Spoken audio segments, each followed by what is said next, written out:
Okay, how's it going, guys? So Jeff, the YouTube cut we're watching, is this the 2 hour, 12 minute, 16-second Clone Wars? The Clone Wars that we're watching is 2 hours, 12 minutes, 15 seconds. Yeah. It's from Perfect. Bogsy 2 is the exact one we're using. Perfect.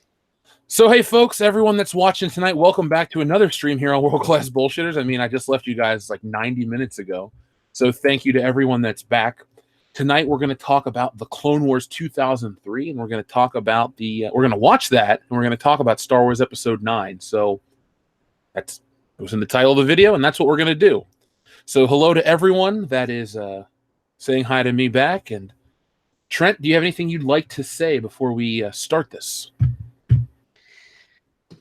Well, I'd like to start out by saying hello to everyone that showed up for the stream tonight. I know it's a Saturday night, and that means it's a good night, which also means it's always a great night for Star Wars and world-class bullshitters. I'm glad to be here.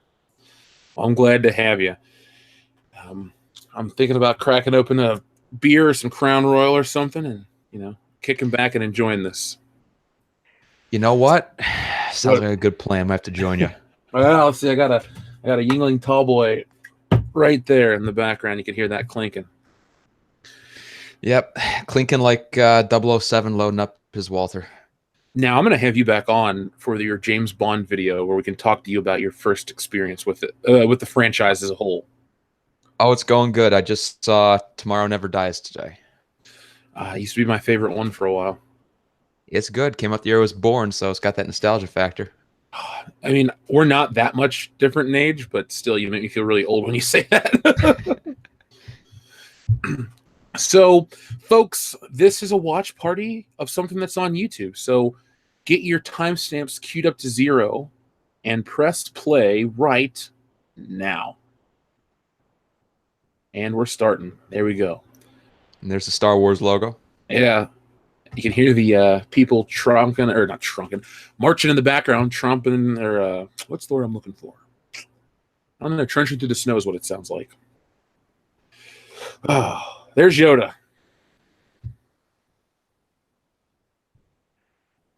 So for people my age and younger, this was the first time that you got to see Star Wars in animated form.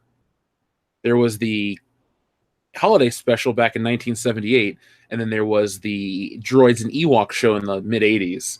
But this was it for my generation on. Now, Jeff, we don't talk about the holiday special. That's for Ethan. That's his baby. Oh yeah, I forgot. We're gonna watch that over on his channel. That's the thing with Ethan.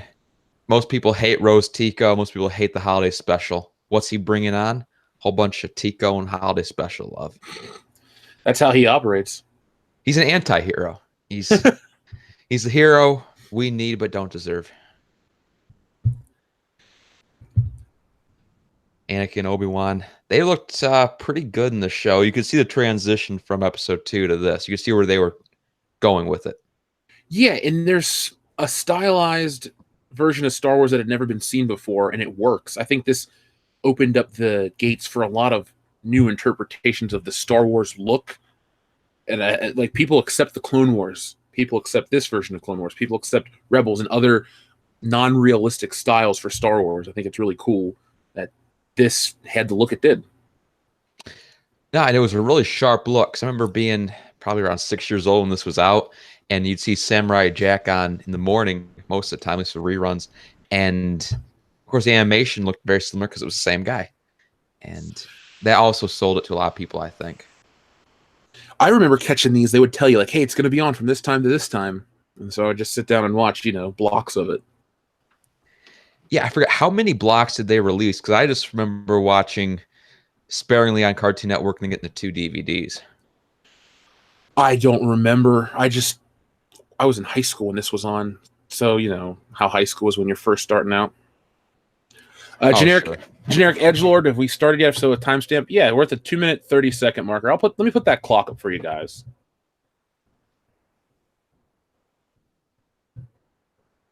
I think this voice actor sounds more like Ewan McGregor than the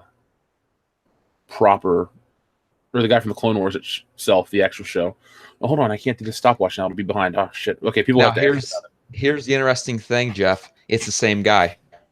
Oh, it's the same guy? Yeah, I'm pretty sure. James Arnold Taylor? Yes, it is, James. I believe it is. Let me double check. Okay. They also brought back the voice of Yoda.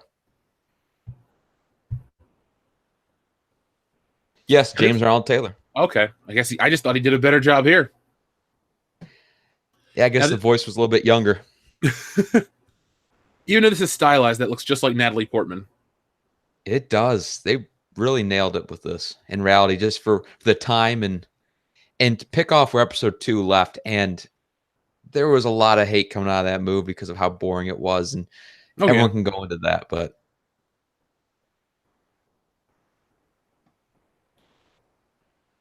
this looks great too. The quality, the one we're watching is in HD, so I don't think this has ever been released on Blu-ray.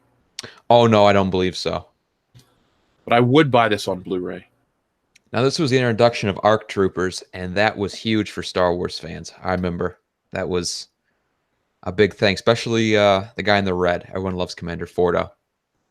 Thank you, David Cook, for your $5 super chat. It just says sexy.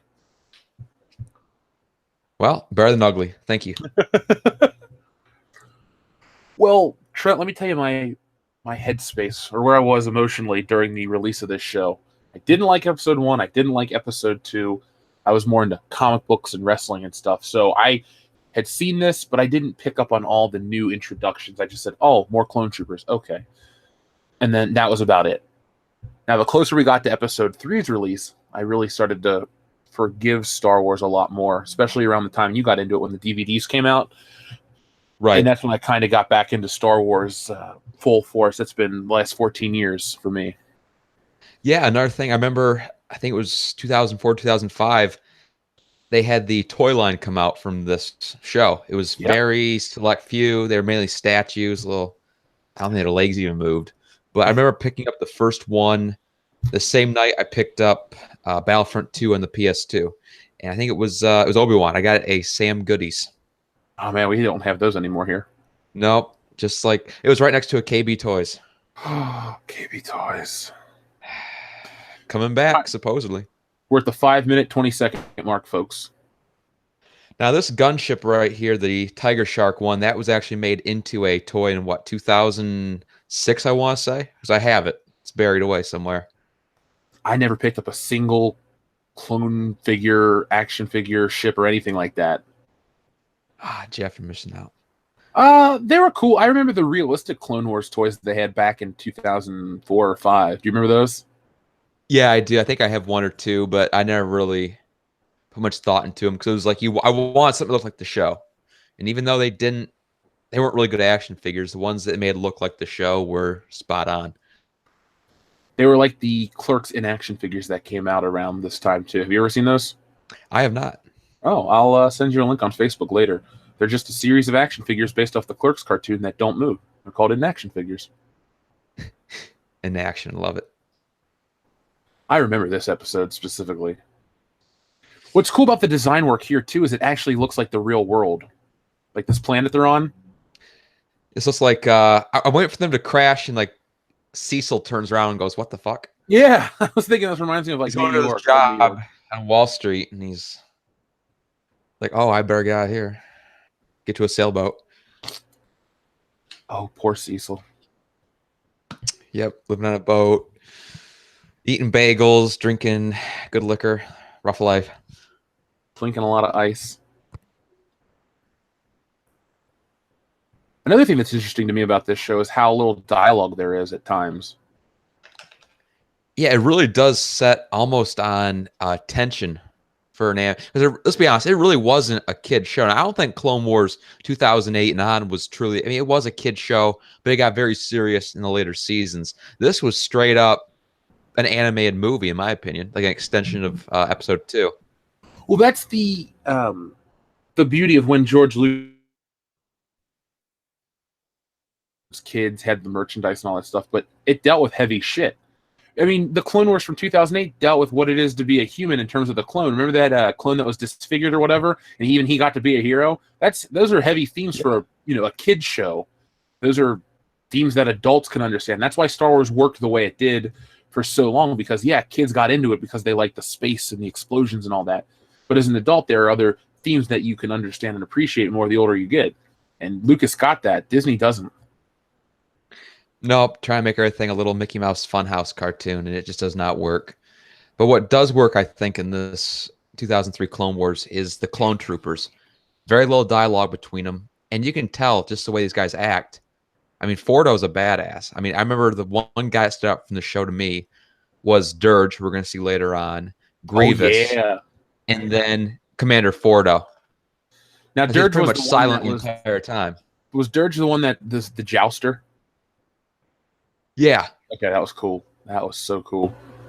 See, now shows like this and the actual Clone Wars from 2008 make me want to get Clone War or Clone Trooper figures and stuff like that because the Clone Troopers have way more personality than the Stormtroopers do. They're much more interesting. No, definitely. And it was interesting how they gave them that because in this one, they're pretty much as they were in episode 2 and early on into 3, they're just random soldiers, clones.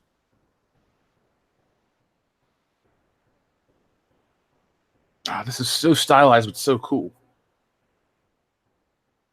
This is also presented in widescreen. Maybe it's just formatted for YouTube, but still, this. Oh man. The weapons they gave too were cool. I remember as a kid taking Duplo Legos, right? Because that's what I was using at the time because I was that age. I would build Commander Fordo's pistols and do like the raid on the tower and stuff. Yeah, of course, that time I did the flip and just break and hit something and I get yelled at. But shit, I was trying.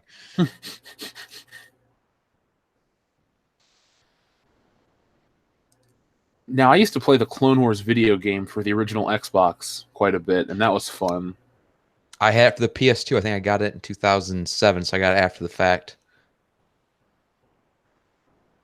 But like right here, just this freeze frame would be a cool thing to have. They're all stylized and posed as they have accomplished their mission. As a trapper. And Yoda is a narrator to help, tie this all together works well too stylistically.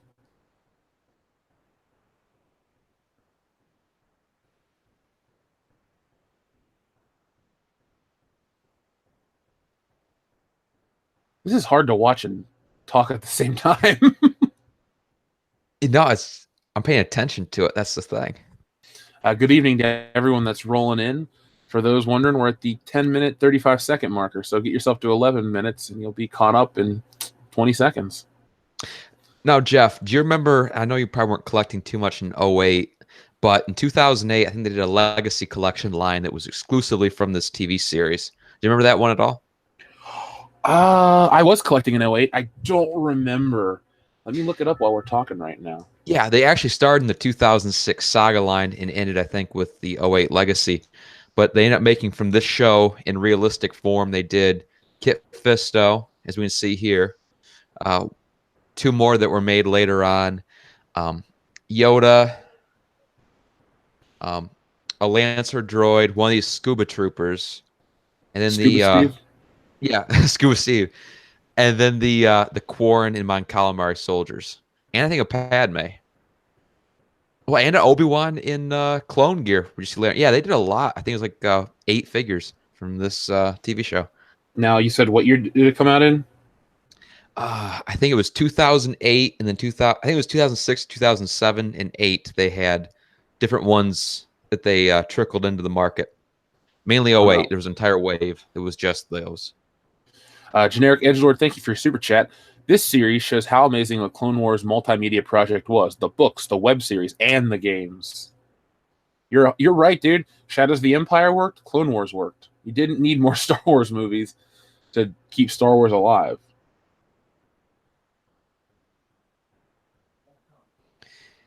I mean, stuff like this, I think you mentioned before about how the world building was decent in the prequels compared to the sequels. Even where the prequels had their faults, you saw stuff like Camino that had water, and here we are in this show. We're taking a next step. We're on Mount. Yeah, we had never seen this planet before. Oh, Trent dropped. Crap. Well, folks, Trent will be back in just a moment. I'll be getting you through this. That ship looks like a giant shrimp, which is kind of neat.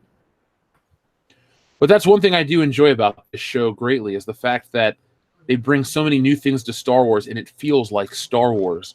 When you watched the episode 7 and 8, it didn't feel like Star Wars that much. It felt like cheap imitation. This is cool and different. And No, the it nice is. thing. Oh, okay, you're back. Okay, you had dropped for a minute. Oh, for how long? About 30 or 40 seconds. You were out of the chat. I don't know why. Probably something with the Wi-Fi. Let me check that. Well, now you are back because I was talking and it said you had left the call. So Now, it was cool to see these cannons again from episode 2. yeah, and I love the thick black lines and the very, very, very animated style. It just all works somehow. I mean, you could tell it was animated, but it also was so. It just worked. It was something unique about it. It was that early 2000s animation. There we go. I found the figures you were talking about. Yeah, from the Legacy collection. I saw all of these. Kenobi and his clone armor is awesome. It is. I know we got the super fan of the channel was I'm trying to remember what his name is. Unidentified Heavy Gunner. He's in the comments all the time on our videos here, World Class Bullshit. And you know what?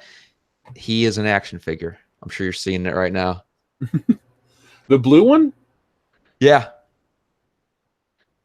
I'm looking at He's these in right the Legacy now. collection. Yeah. I see him right here. Mark C, thank you for your super chat. EVS is closing in on 500K with Cyberfrog. Give him your support at Indiegogo.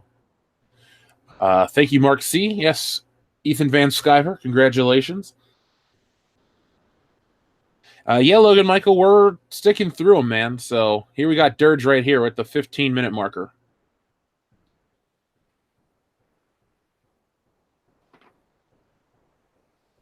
This was such a cool character. And the twist when he gets well, I guess you say his first ass kicking, you think he's done, but what he ends up doing was so cool and something we had not seen before. Didn't expect it. Disney hasn't even created a character that's this cool. Well, that's not saying much. They don't have the propensity to do that. Wait, you don't think that guy with the red head from Force Awakens is groundbreaking? Oh no, the Guavian Enforcers? No, what was that guy? The guy in the guys that Finn's talking to. Was guy like Athano something? Oh, no. Sorry. Yeah, everyone raved about him who was a Force Awakens fan, say it was the coolest thing ever when he has, I think, 15 seconds of screen time. That's how bad that movie was. They had to attach it to that guy. But look at this shit. This is like very cinematic for a 3 to 4 minute short on Cartoon Network. Like I said, man, it was more like a movie. Like this is sort of what, and I know they did a different approach with 2008 Clone Wars, but I remember seeing the 2008 Clone Wars movie in theaters. This is something they should have done with that movie. This kind of cinematic shots, this sort of pacing, it just set up, because I think what they really did, Jeff, wasn't it they just put episodes of the show together? I don't know if they're exactly like that, but they're just the same animation quality, and I don't think because one of the real reasons that a lot of people did not get into that show until later seasons was the movie turned them off that bad. Oh, okay. And I really, as a kid, didn't hate it too much, but yeah, it was a pretty meh movie. You know, it'd be smart from Disney was why wouldn't they put out Star Wars animated shorts before these movies? Little ones like this, bring back the style, bring back something fun and short. Make the Jeff, event. Jeff, that's a good idea, and we can't have good things. It's not Star Wars anymore. It's got to have controversy, and it has to screw a toaster. It has to be pansexual. Hey, good morning, Guard. So good to see them back. Mareth the Elite says character chat. Oh, good. All right. Now I was gonna say, look at all these character designs, the creativity. Yeah, you got to see so many different creatures and aliens, and then even Count Dooku looks way cooler than he did in the show. In many ways, he's just an old dude in the movies that has some interesting backstory, but they don't elaborate more. No, they don't. They also don't elaborate on the fact that he has a third nipple. God damn it. Mareth Deoline, thank you very much. Grievous is goddamn terrifying in here. I love it. Everybody's better in this than they are in the movies. And then Sorian Sky said real quick, Dirge is better than Embo, Cad Bane, and the rest of the Clone Wars TV scrubs. You know what? I think if you flesh him out over a course of a series, he would be. Yeah, I wish he wasn't gone, but... And then we had another super chat from David Cook that says, Mace the Force Fists is my favorite. Amazing show. Mace with Force Fists. I remember that. That was incredible to see. And when you're like 6 years old, and it's like, whoa, what's this? You never thought a Jedi would, without his lightsaber was going to be anything of a threat. And he just, well, we'll see it. He just kicks ass. And then we also, of course, mentioned this. Asajj Ventress has just been introduced. Yeah. Oh, is that a Wampa? Yeah, it was oh shit, that was a Wampa. I never caught that before. One of my all-time favorite lightsaber duels is from this. Yep, where she's like Anakin. Yeah, that is so cool. I like this Asajj Ventress better than the one we got in Clone Wars. They're both very good, but they're different. Again, this style just works so well.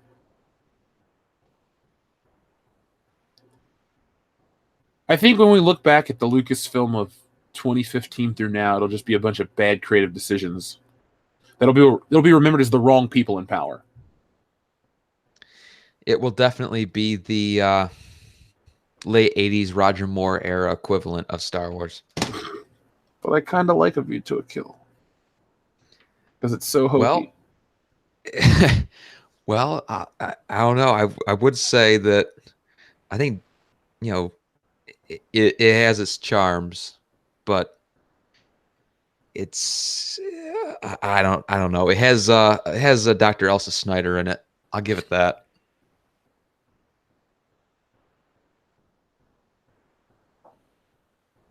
I love the voice for her too. It matches. Ooh, Force Lightning. Gotta love it. And the cut just to that is perfect.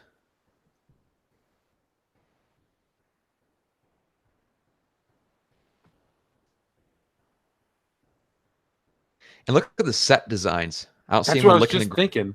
And no one's looking at the ground and saying, "Hey, it's salt, not snow." Oh my God. Big smile. Big smile.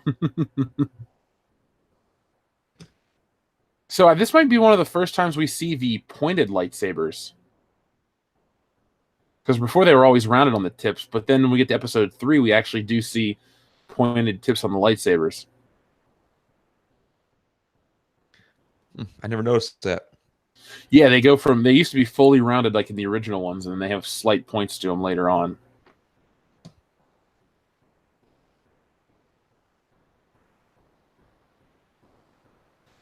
That was a Vader style move. Good for her.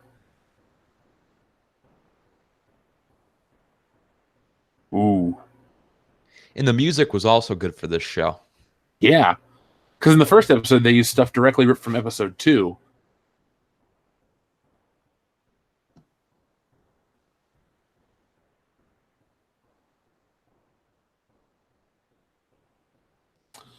Comic fan Nicholas, thank you for your $5 super chat. The series that got me back into Star Wars. How far in are you?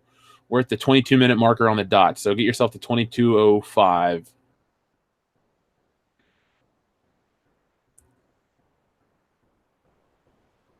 I like how they brought back the spider projector from A Phantom Menace. Those are cool. There were some cool moments in all of those movies, even if they're overall not great. Comparing them and trying to elevate them above the original trilogy is almost as bad as an argument saying that The Last Jedi is an actual movie. But they were, if you look at them as a Star Wars universe movie, but set in a different time and place in that galaxy, they have their own great merits. It's a good point. Because it's a different galaxy and a different tone and everything once the Empire's been in charge for 20 years. There's Obi-Wan. I still can't account for Whoopi Whoopi, but fucking no one can. So unless you're Jeremy, because you can make money doing that shit. He's His impression was spot on. You mean Jar Jar Binks? Jar Jar Binks. Oh, we have another super chat from DeMille Jr. Episode 9, just the tip, a Lando story. Oh, God. Oh, here we go. Jousting in Star Wars. Holy shit.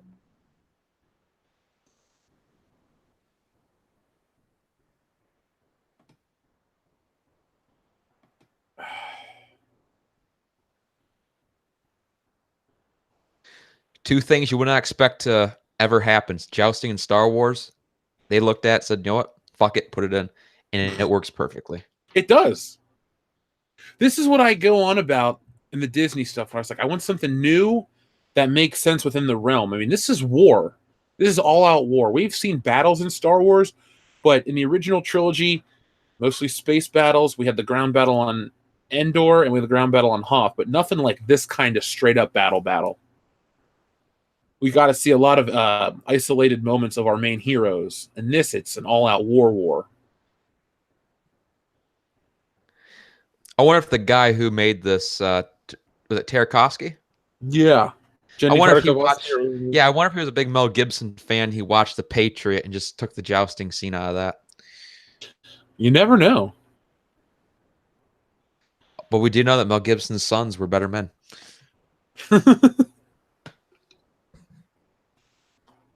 That laugh. That's like genuinely creepy. Looking at this on YouTube too, it has a thumbs up to thumbs down ratio. 20,005 thumbs up, 624 thumbs down. So this is a well-liked video. Even Han Solo would take those odds.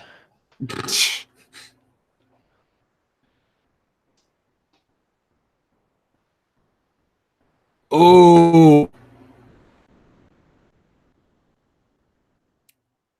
I'm not saying I would ever want them to redo this for a movie, but imagine seeing this in live action.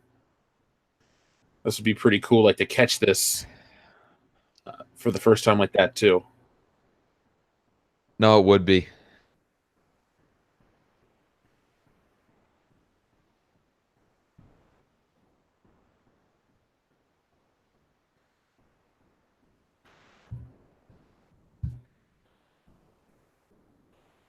Ah, it's organic.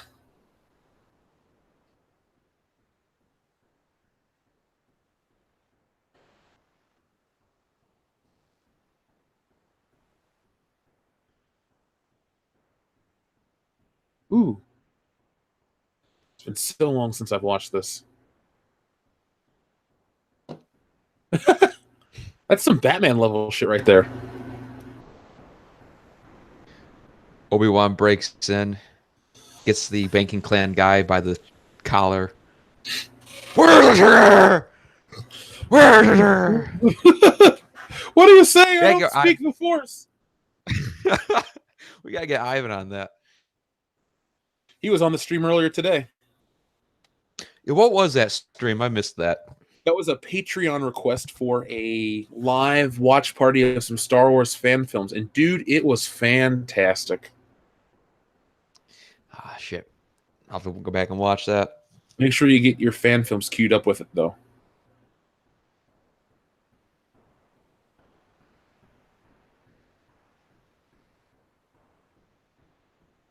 He's back. Dirge is like a great video game villain. You defeat him once, then he gets more powerful, then he hits his final form, and boom. Yeah, God, looking back, yeah, that's the best, challenge. But as a kid, oh God, those sucked. It took forever to get him to the second health bar. It's like, oh, I beat him. He's got another health bar. And like, ah, fuck this. And this is just a great visual. Yeah, people in the chat were saying this is inspired by Akira. I definitely see that right here. I think the coloring of Dirge makes this acceptable for kids, because if this was all like flesh and muscle colored, this would be disgusting. And the great thing is, being Star Wars, you can say, hey, in universe, this is what he actually would look like. Now, for a Oh, yeah. live action, if you want to make it a little more PG-13, I'm sure you could put some more. I mean, let's be honest. In Revenge of the Sith, they shoot a guy's heart. Yeah, and it was excellent. That was great. One thing is, I laughed. I laughed as a kid when that happened in the theater to Grievous. I don't know what that means, but shit.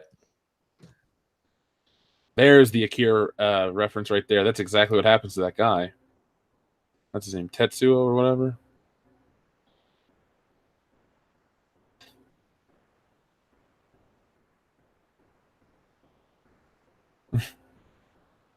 Wow, Guardians of the Galaxy 2 ripped off something. All of Batista.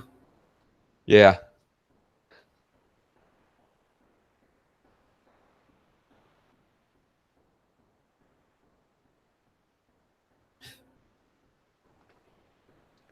Now, the one thing looking back, I never really get is the fact they're using Geonosian starfighters, but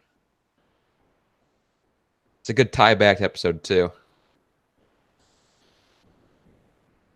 Young Anakin here looks so weird. I definitely like the long-haired Anakin. He looks cool. Because that one didn't ever bitch about sand. Everyone can agree, I think, that Hayden Christensen's performance in Revenge of the Sith is way better than Attack of the Clones. Oh, yeah. Because I think George Lucas was like, people hated that movie.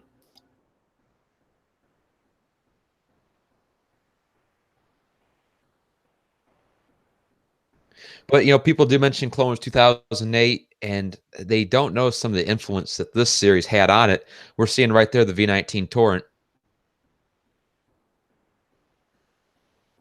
It's been so long since I've watched this or that. It's almost like I'm watching this for the first time again.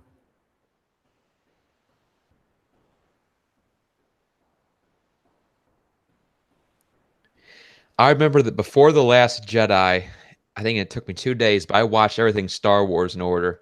I watched the first 2 seasons I watched, the first 2 prequel movies. Watched first 2 seasons of Clone Wars. I didn't have the other ones yet.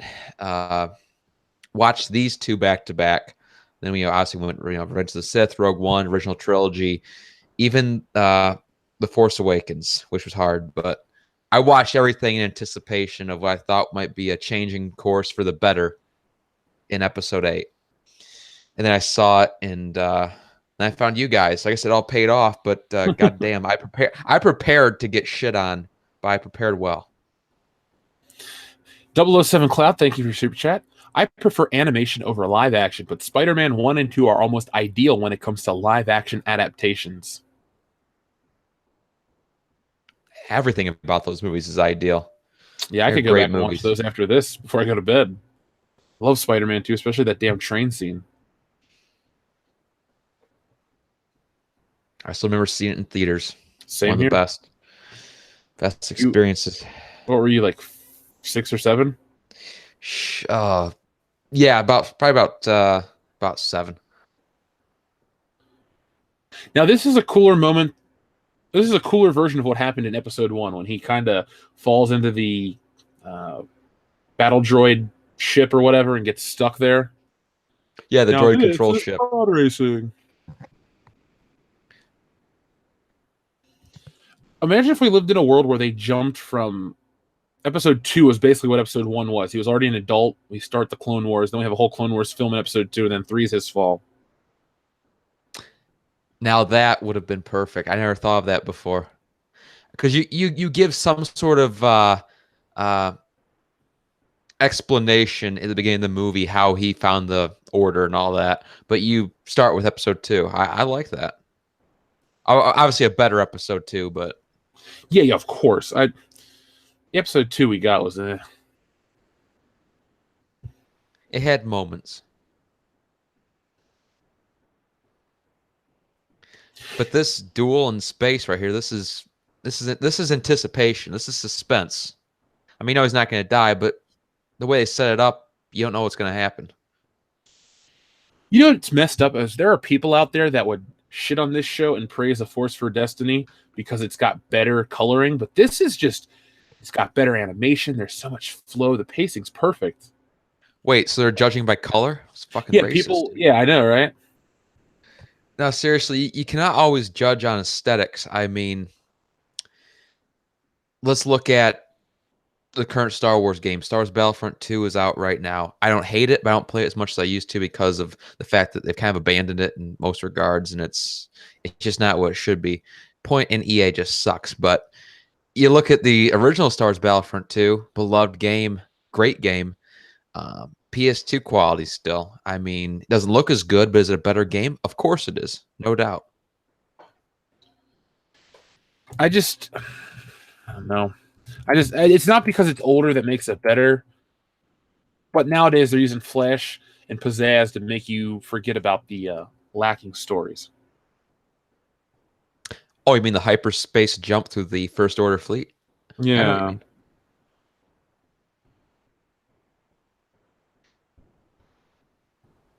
But that was very courageous by Vag Holdo. I didn't realize that name was catching on, Vag Holdo. I think I saw it in the group today, and I was like, wait, Vice Admiral. Oh shit! All right, that's what we're calling it from now on.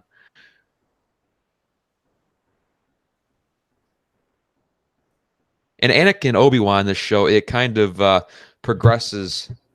The restless student and the old master that was set up in episode 2, and by the end of this 2-season span, you do see him become brothers over, and it even says the line, "Today we become brothers." So they really did a good job of fleshing out their relationship.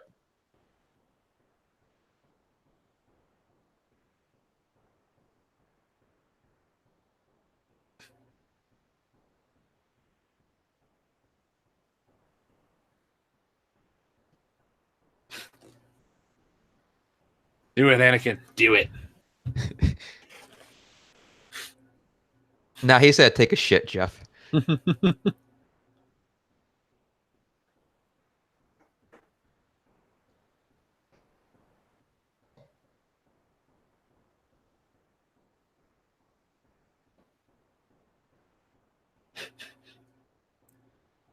That's a weird looking ship, the one that's a troop transport. I think it was in episode 2, if not mistaken, as a civilian one. But yeah, I agree. Now this is one of the coolest things. Now, if this was live action, my God. He looks like a reject from the Gorillas. He looks like 7-year-old Keanu Reeves. Whoa.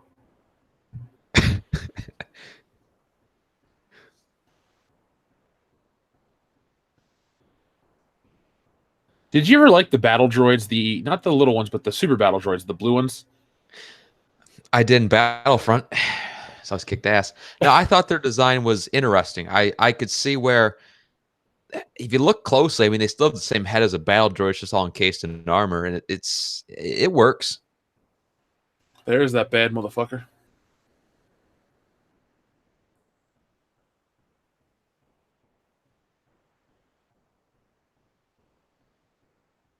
His animation, though, or this character model makes him look like an old baby.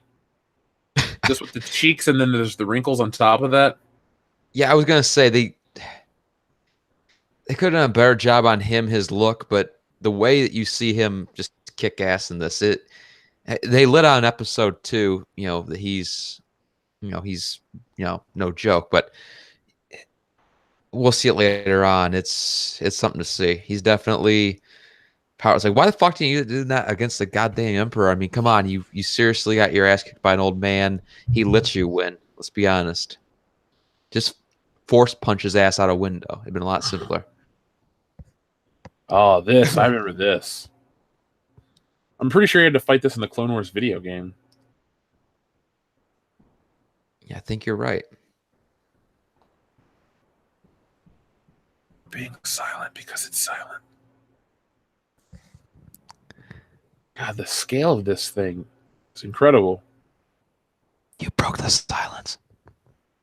I can hear the ship. That's why I spoke.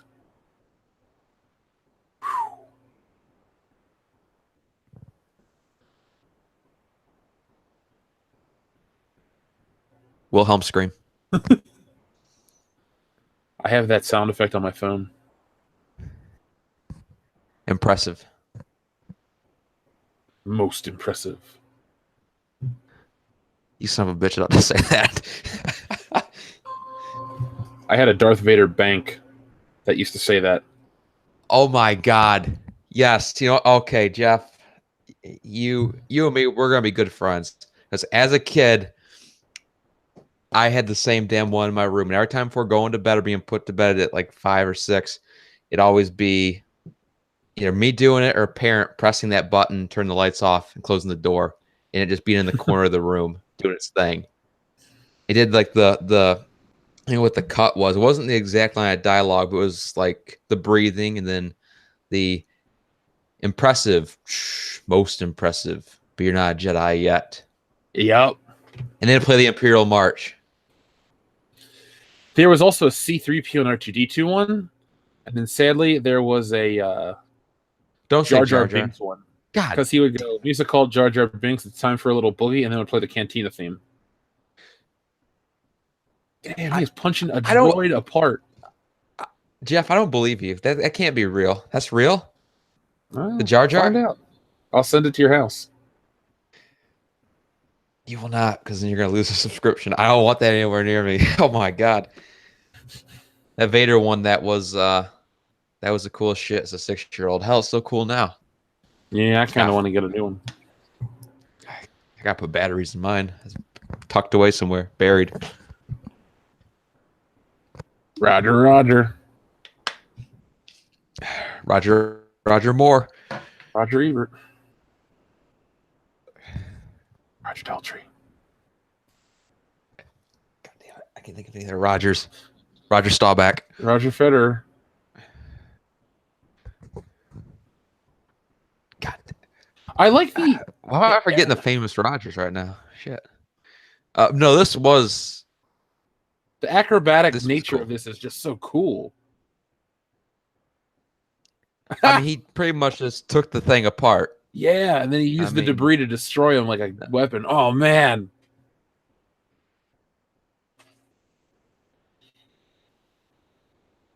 Oh, there now, it are you is. excited at all for the new Black Series Force Effects lightsabers they announced? No. If I'm going to spend money, I'm going to get myself a high-end Luke Skywalker one with a metal hilt and those digital sound effects and shit. Yeah, I've looked into those before. Problem is, they're either not, like they're 95% accurate, 100%, or I just don't know which one to go with. I mean, I don't know if they're 100% on, and I don't want to do that kind of purchase and not have it be 100%. Oh, I'm with you. That's also a reason for me having not purchased that. I just would like if Hasbro made a super awesome detailed Luke one that you could, fight with. Oh, 100. Yeah, I agree. I have gotten the standard Black Series ones on clearance though, just to have them because I know it looks right. It's just a little bit misproportioned, but I'll probably pick up the Darth Maul one if it looks good enough. What other ones did they announce? Darth Maul, Mace Windu, which is why I brought it up, and Episode 1, Obi-Wan Kenobi. Oh, okay. That's a pretty good lightsaber. Yeah, and I think the reason they're doing that along with some of the Black Series 6-inch figures is because, 20 years next year of Phantom Menace. Jesus, now I feel old. I remember the hype for that. Is this where we see Padme? Yeah. I liked this costume for her.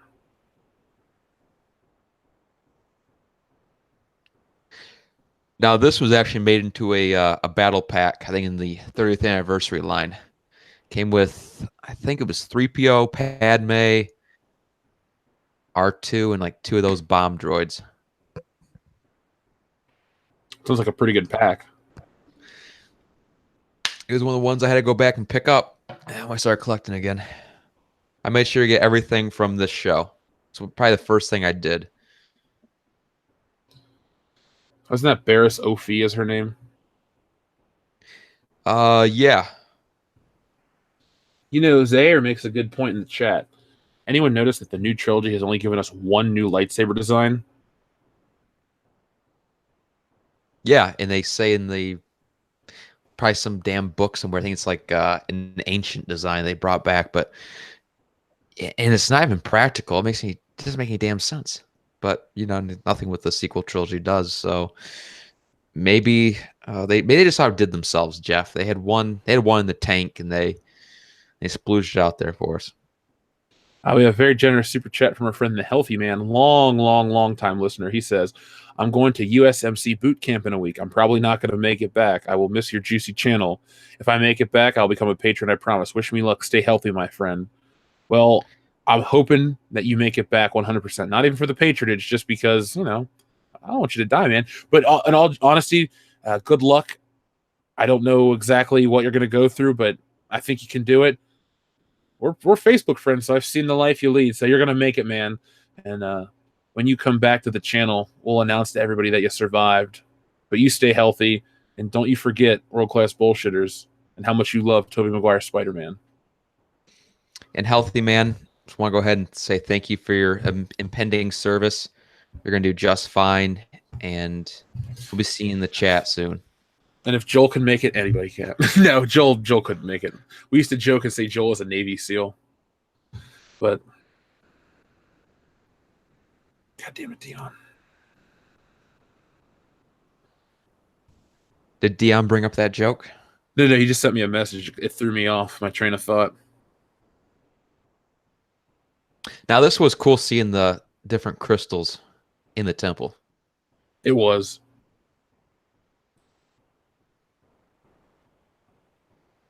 I guess green women weren't diverse enough for Kathleen Kennedy. No, not at all.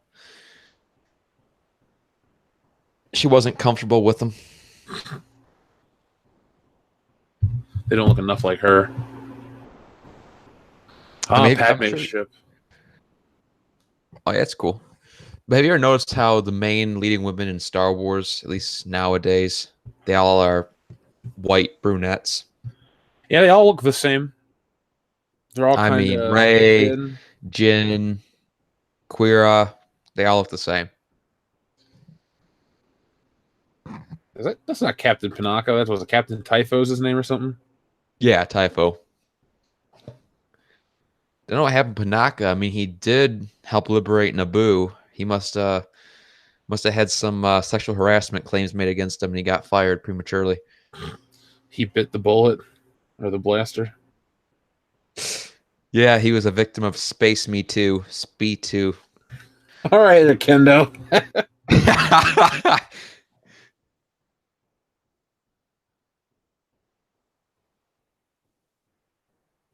Yeah, Kerry Russell too.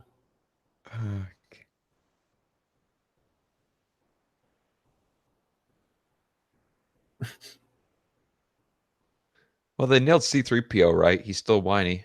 Yeah. He is an annoying douche. Yeah, but he's one character that's okay. That's who he is. I mean, yeah. He's always been like that. So he's been true to himself the entire time.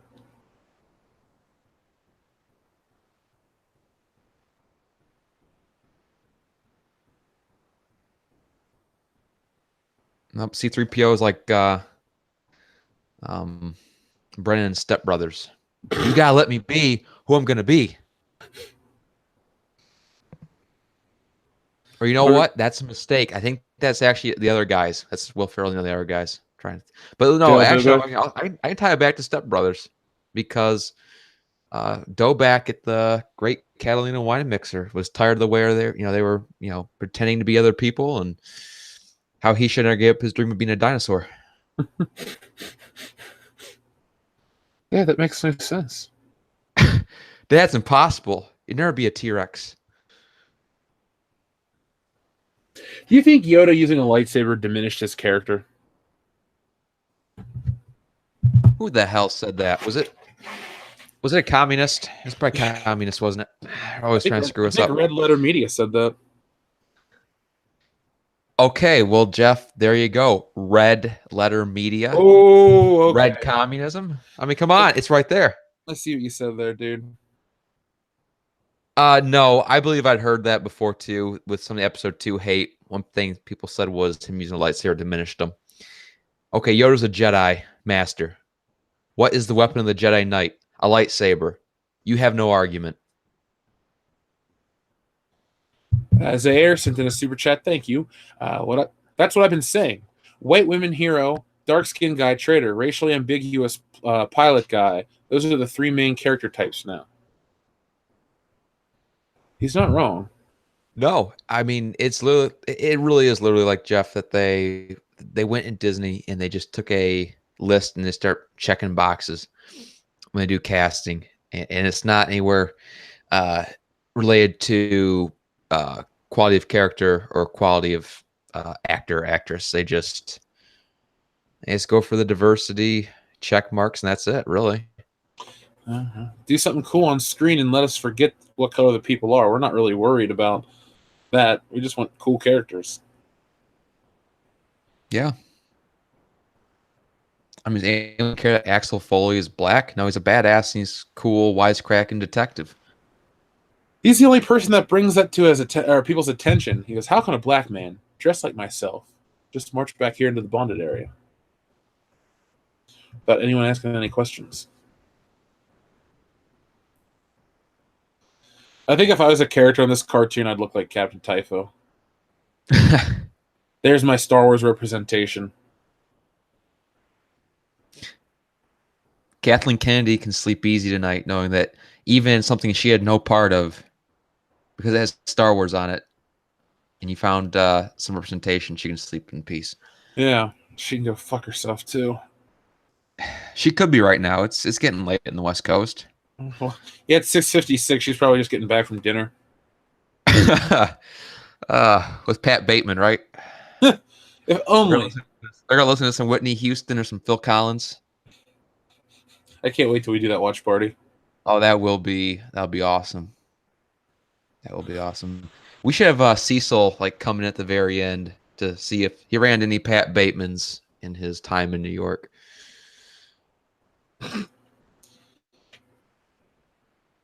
Her costume is so old school sci-fi with the headpiece. I'm trying to think. There's something in James Bond she looks like. She looks like she's in Willy Wonka and the Chocolate Factory, Mike TV's mom. Oh, God. Mike! To the person asking about Warhammer 40K, I don't know much about that, guys, to be honest with you. I might not be the person that you want me to... Outside, I can just say, hey, that was good or bad type of thing. Isn't that like a video game or something? What? Yeah, it's like a tabletop game or something, too.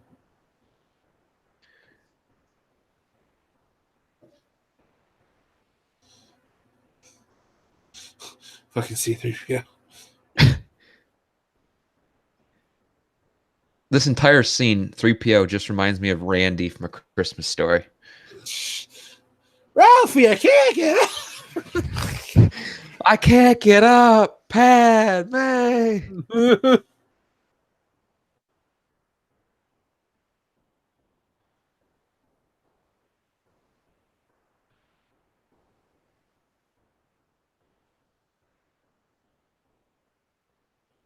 Dooku.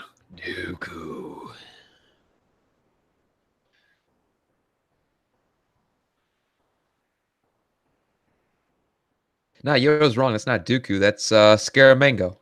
It's Francisco Scaramanga. What's his name in Lord of the Rings? Saruman or some shit like that?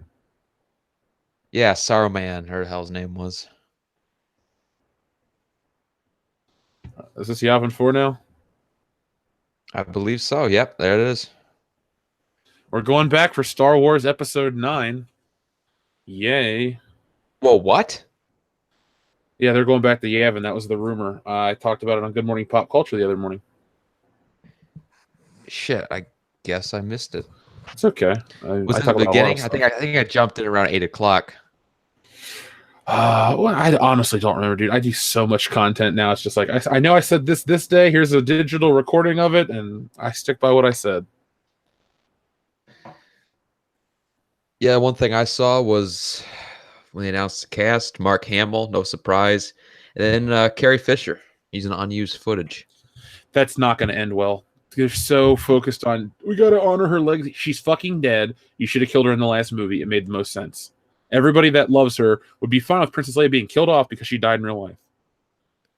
Yeah, everyone I think in the theater watching that Shitfire show was expecting the scene where she's blown out into space to be it. Even if it wasn't supposed to be, that's where they just cut it off. And that's really should have. Well, they should never made the movie, but I now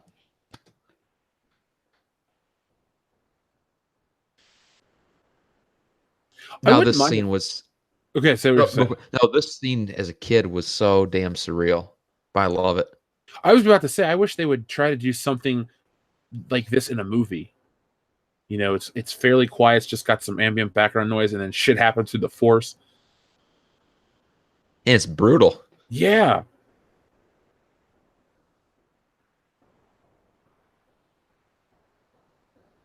Whoo, he did. Ah!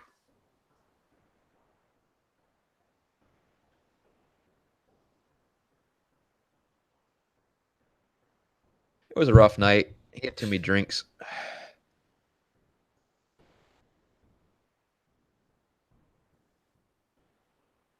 Now you see, this is where they really make the big twist, and through the flames comes out the predator. That'd be so cool. A lightsaber would smoke the Predator, though.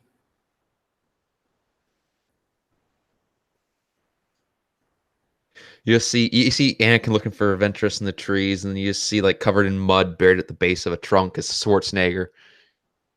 Don't stop! Get to the transport! There she is. God, this was such a great duel. Why not more female villains in Star Wars?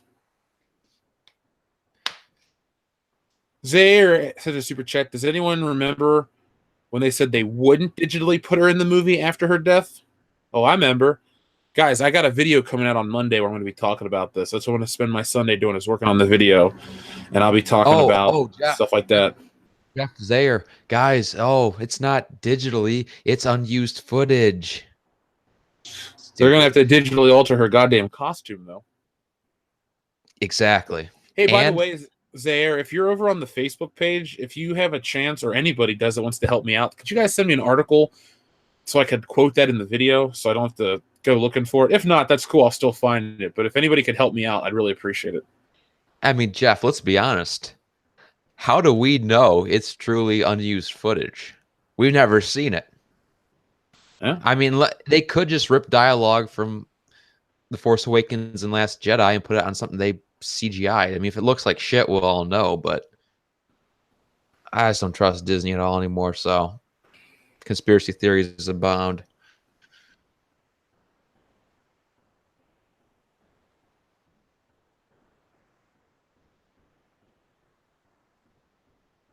Jungle Anakin is jungly. See, now this is how you do running through the jungle properly. Listen up, Indiana Jones 4. Thank you. Yeah, they definitely nailed down Janikin Branch Jumper. This should be like one of those constant runner games on the iPhone. Anakin in the jungle.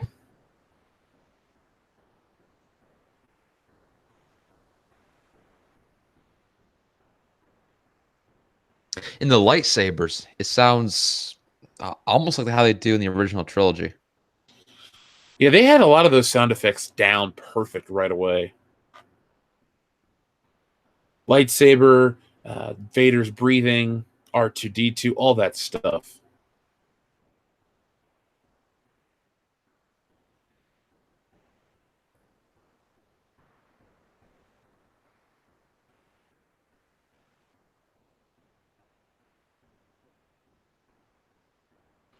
Michael Hunting, thank you for your super chat. The EU had the best female villains. Michael, I hope you're going to be joining us on Wednesday night for our Star Wars Expanded Universe discussion here on the channel. That'll be 9 p.m. Eastern Standard Time. And everyone will know who's on it by tomorrow.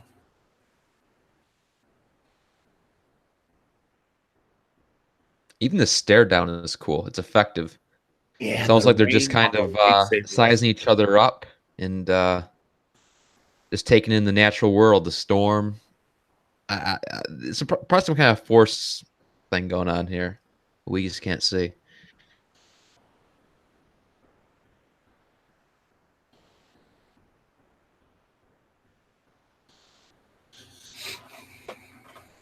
Mareth Dealine, thank you for your super chat. Watch out, Anakin. She has the high ground. Net Cyber, yes. If you could send us the link over on Facebook or to the email worldclassbs@mail.com, that would be really helpful. The Grand Inquisitor, thank you for your super chat. What up, Jeff? I have these on DVD. I used to have the complete set of figures for this line, but sold them a few years ago. Got good money from it, though. Yeah, that's the only way I would get rid of certain figures if I could make a lot, good money off of them. Who knows? I might have actually bought some from the Grand Inquisitor. You may have. I haven't purchased a Star Wars figure on eBay in quite some time. That was an awesome shot right there where they're both looking at each other. That was a jump scare for me at age 6.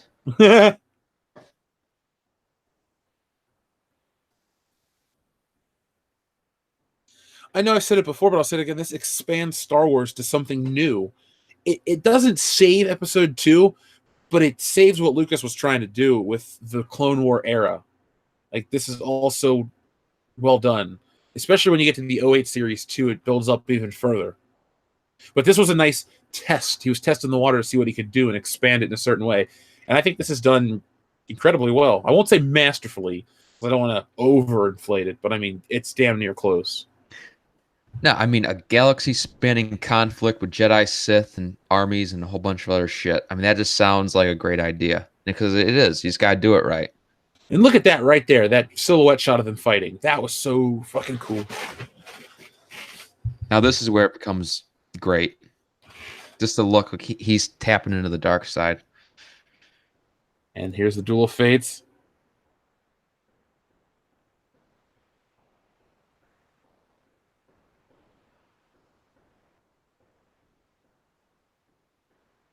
Oh, there's fear in her face.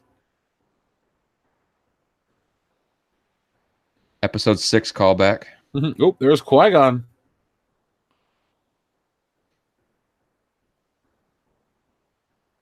Her ass ain't gonna be in Rush Hour 3.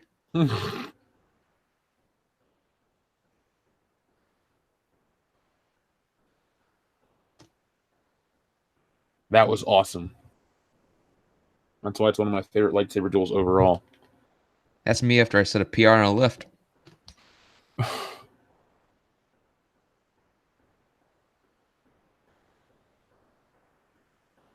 Was that the end of season 1? I believe so, yes. No, actually, no. From the DVD, it ends, I believe, with him returning the ship. Oh, okay. Now, this guy was a fan vote to get into the show. The Wolfman? Yep, and he did get an action figure.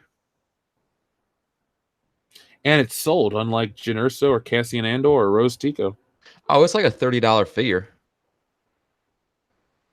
Nowadays, at least.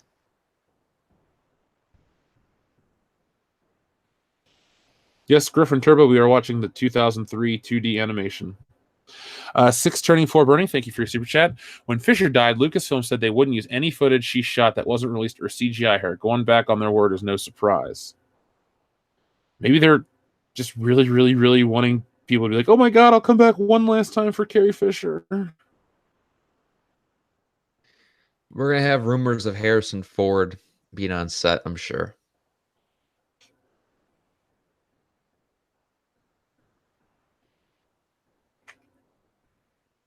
I like the design of her ship too.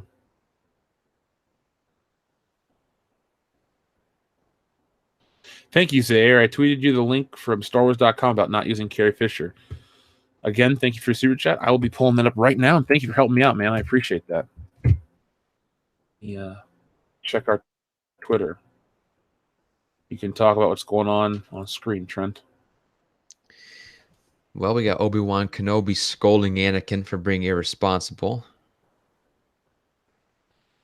Oh, there we go. Thank you, Zaire. I got it right here.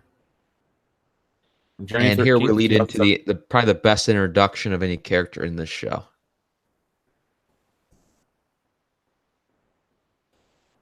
Who is that? Oh, it's just Master Barrick.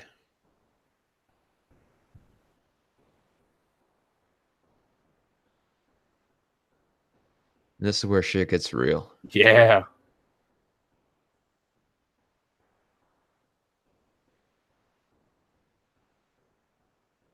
Grievous was so much better in this than he was in the actual movie. He was, and I didn't mind him in the movie as a kid, obviously, but in reality, yeah. And even I think better than he was in the 2008, 2012, 13, whenever it was series. And he was good, don't get me wrong, but there was just something about this guy. And the fact that his voice is like almost like a Bond villain, it's maniacal.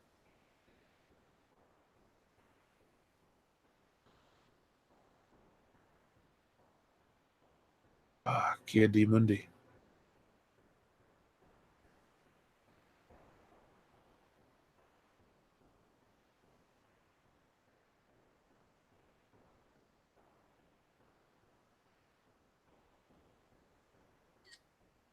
Oh, I remember this episode now. Like, I see certain things that just pops up in my mind like you saw this.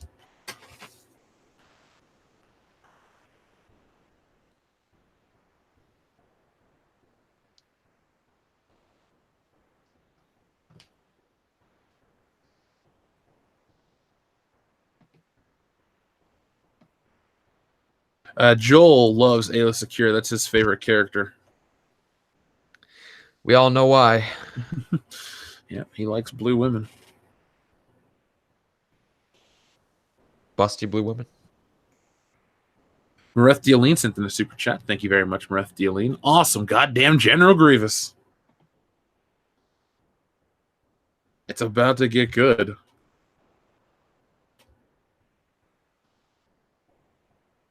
This suspense. The guy that wrote this has more writing experience and talent than anyone in Lucas Story Group. And you did the video. That's not just crazy ass comment. That's true, but those people have no experience. Yeah, they're just not qualified. They got hired on weird merit.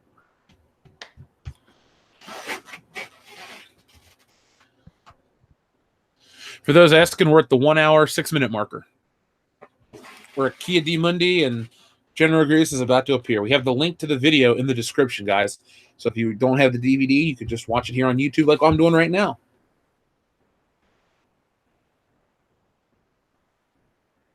Hang in there, Shaggy. Hang in there. Zoinks! What are we going to do? Die. Oh my God, that's that cool. shit is intimidating. I wonder how impressed George Lucas was when he first saw this. Like, I know he didn't. I mean, I'm sure he saw the designs and stuff, but when he first saw that, he probably had to think, like, this is amazing. Revan Blade says, like Scoob, we got to get out of here. Thank you, Revan Blade. That's good.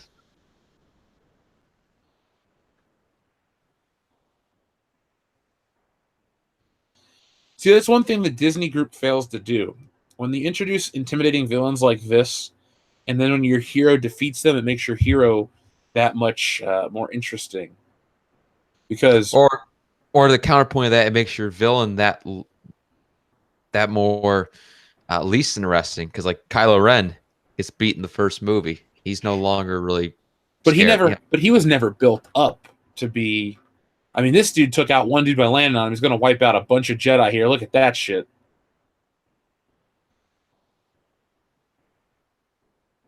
Like Kylo Ren, the only thing he really does in that movie is stop a laser bolt. That's impressive. This whole I'm conflicted shit. No, just sometimes just be balls to the wall evil.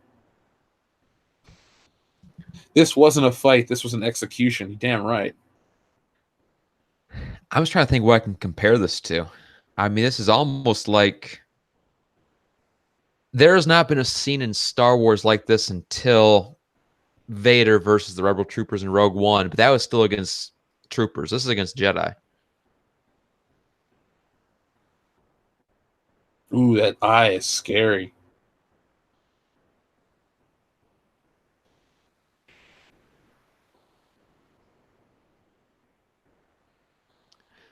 I mean, without even noticing, they pretty much just made General Grievous John Wick.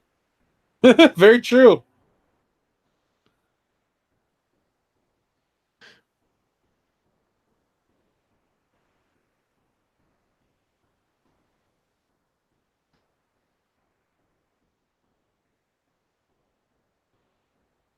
I was just checking the Wikipedia page if there's anything interesting. It says the series is notable for introducing the characters of General Grievous and Asajj Ventress.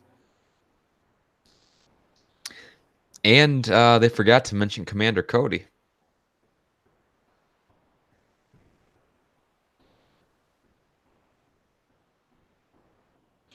Season 2 episodes are longer. They're 12 to 15 minutes long. Okay.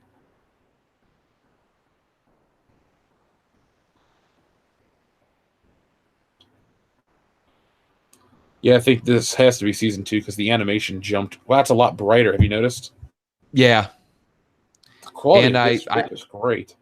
No, it is. It's better than the DVDs. I do know that from having the DVDs that Yoda doing that reflection, that was the end of season 1. Oh, okay. I don't like to support Disney Star Wars, but if they put this out in like a 4K transfer, like super high definition, this would be something I'd pick up to watch because I would just want to kick back and enjoy it. Yeah, I know it's something that I'd say, oh, they're never going to do that. But then again, Clone Wars is getting its older content re-released, or finally revealed. So who knows? It's possible. Generic Edgelord, thank you for your super chat. Love to see the arcs work. Good lads. I like to see these. There's our guy too. There's our guy. They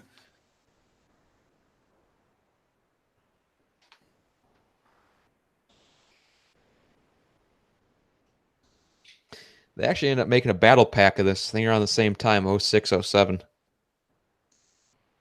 I think the only battle pack I purchased was the Luke, Obi-Wan, something Tales of a Jedi, like multi-pack. That came with like a little table with Princess Leia.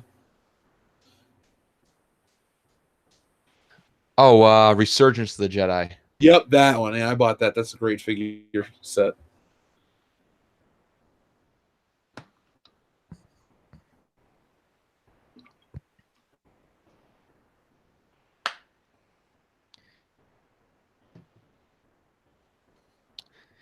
Yeah, I know the vintage collection. They did a Captain Fordo. Now there was when you watch our videos, have you ever seen the commercial for that Star Wars? It's a It's not multiplayer. It's a Star Wars mobile game, like Star Wars something. It's fairly new. It's still out. Galaxy of Heroes. Yeah, I downloaded that once to check it out, and one of my characters was a clone trooper with the Gatling gun. Oh shit! Was it interesting at all? The game was fun, but after you don't pay for the microtransactions, you hit a wall, and then it gets kind of boring and monotonous. There was also a Star Wars game. There was also one where you could like build bases and fight, and that was actually a lot of fun.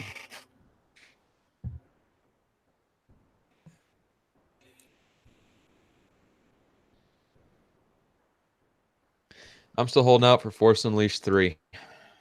That's one everyone loved. Dude, I'm telling you right now, the current state of Star Wars, Disney's behind the scenes thinking to themselves, what's popular and what are we going to do? Hold me to this now. I say by 2020, we get the original trilogy released on Blu-ray. I say we get that announced at Star Wars Celebration this year. I'm going to go that far. If I'm wrong, I'll give $1 to Dion. and then they'll probably do something crazy like that. There's all kinds of shit they're gonna do to help distract people from the current climate. Now, the best way to get interest is to get General Grievous to come back and have him face off with Kathleen Kennedy. I'm sure it'd be a great fight.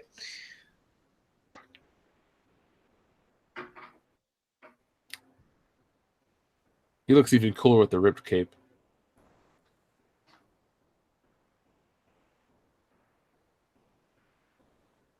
Yeah, this voice is better than the one in the movie. General Kenobi. Well, that's not even. Oh, there's Anakin. I don't know. For some reason, Grievous just reminds me of a robotic Trevelyan now. Better than a robotic Rastafarian.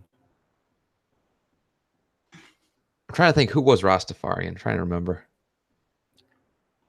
I don't have all the names memorized yet, even after watching those. God, his nose is gigantic.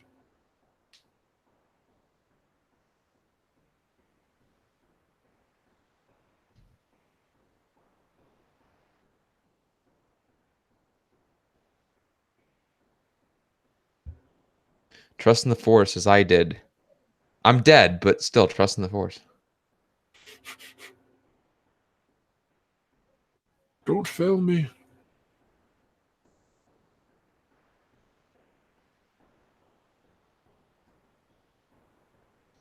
It was cool they actually had Samuel L. Jackson come back to do the voice. Was that him? I'm fairly certain. Let me do a quick look for the listeners. We are at the 1 hour, 14 minute, 40-second marker.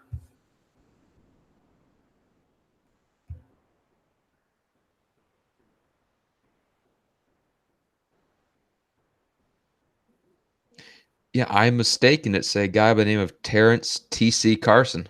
Oh. God, he is spot on.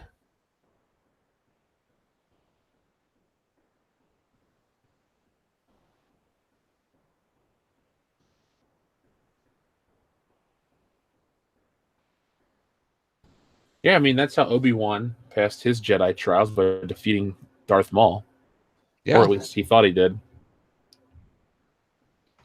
That was a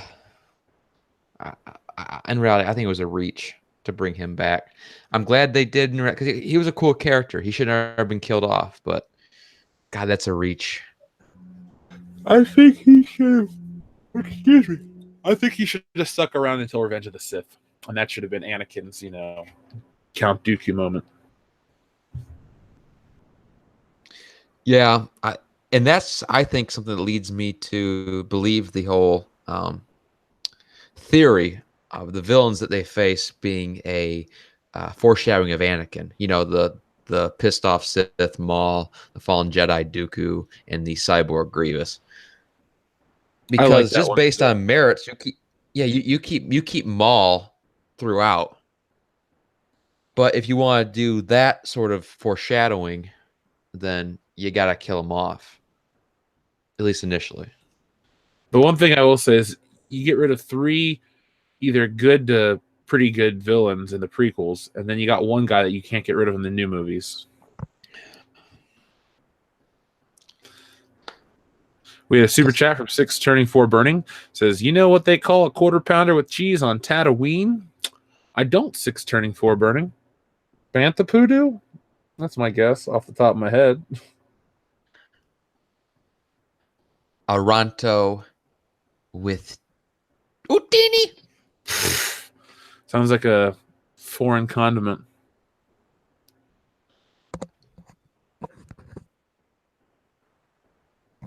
That was quick. Well, he's very smooth with his words.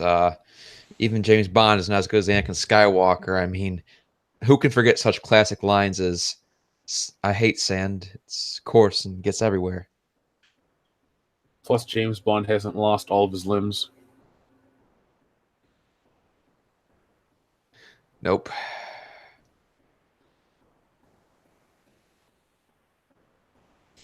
As long as he loses his trigger finger and his dick, he'll be all right. James will find a way. Wait till you get to Casino Royale.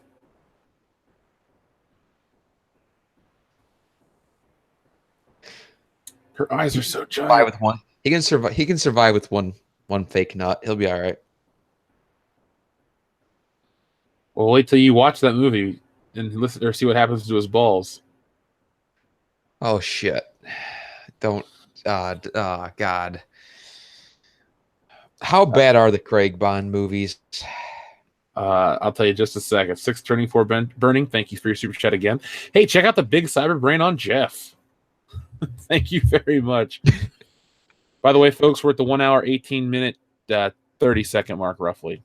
The Daniel Craig Bond movies have moments of greatness, but overall, I don't like them. Gotcha. I'm so glad they have Anthony Daniels doing the voice.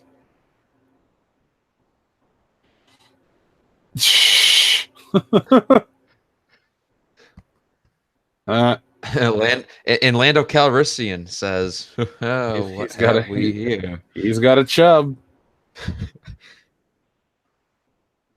I'm making a run on a Target exhaust port. Do you know which one?"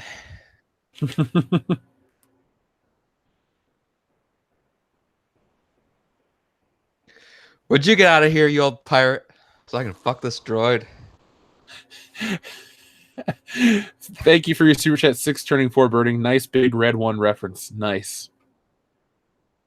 And then Moretti Aline says obligatory C-3PO stripping scene for Lando. Thanks to both of you guys. J. Jeff Goldenrod. I'm a permanent resident.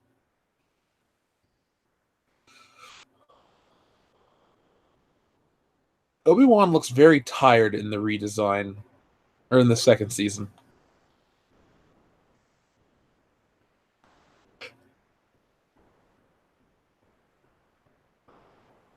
Goldenrod, a Cecil story.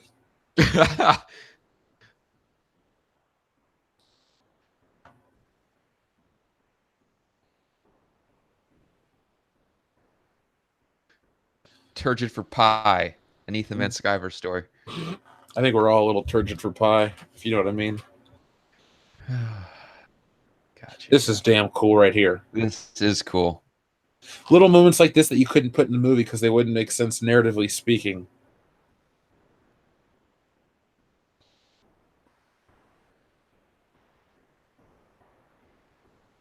You missed a spot there, Yoda. You want to trim it up, even it up a little bit? I mean, shit. I'm taking Padme out tonight. Yoda's he starts stuff, but he doesn't close anything. So,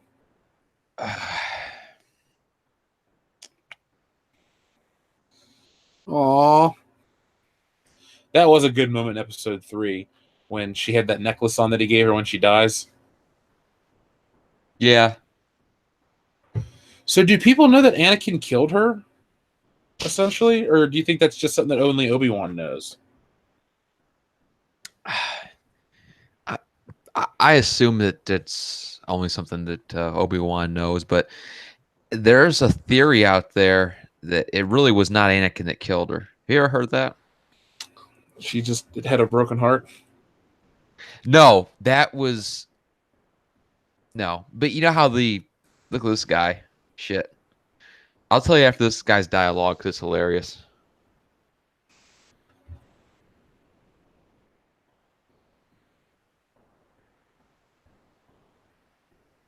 It's Mr. Big.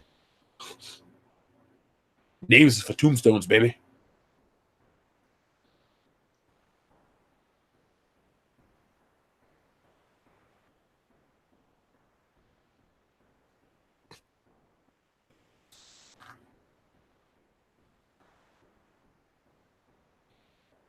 Huh.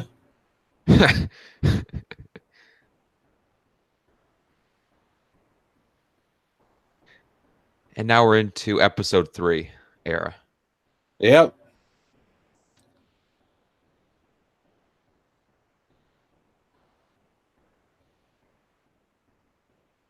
By the way, 007 Cloud, thank you for your super chat. Poor Lando. His character has been forever ruined. They look cool as shit here. Not in our hearts. He's still good, but No, that's a great image. But no, Jeff, back to the theory about, Padme's death in episode 3. You know how the droid says, "For we can't explain it, but for some reason we are losing her." Yeah. It's not a broken heart. Some people say that it was actually Palpatine that did it, and their theory is, how Palpatine, he comes down, finds them, starts, like putting his hands over them and like doing like a force thing on him to keep him alive. Yeah. They put him in the capsule, put him back. He's on the table, a lot of pain. And as he's getting assembled, he starts to, make less noise and almost like he's starting to, to fade away, right? Yeah. He's not as active. Well, someone went ahead and they timed up the beginning of the capsule scene when he's coming off the Emperor's shuttle, escorted by the shock troopers, and when they cut to Polis Massa, which is the asteroid where Padme's at. And they ran those two scenes edited. You know how they're like, they jump between the different locations. Yeah. They separated the two and just compiled each one as an individual and ran them from the start. Both end at the same time, roughly. And at the point where he puts on the mask and you hear the first breath is Yeah. when she goes, "I know there's still good," and then she dies. So the theory is that he took, using Plagueis's teachings, the force and the life out of her and used it to keep him alive enough so they could get the suit on him. And that's why they say Palpatine smiles when, after he tells him, he's killed her, and he gets all pissed. And how he does that smile? Mm-hmm. It's because in reality he did it and just used that to manipulate him to be his servant. It's a great theory, and it's one I believe in because it makes the movie better in my eyes. I'll have to check that out, man. Because that makes Palpatine a really crooked son of a bitch. I mean, damn. He is the Senate, and he's an asshole. I always liked the theory that Palpatine created Anakin. That one. You've heard that one, right? I think that's supposed to be in episode 3, but they kind of I like cut that out and let it be implied. Yeah, I like that. I just like that idea. And even in the Plagueis novel, in the audiobook, it's sort of implied that Palpatine did what Plagueis wanted to do without Plagueis' knowledge. Our friend Marith Dealine says, "Don't worry, Kylo will finish what Yoda started." Kylo can't finish anything.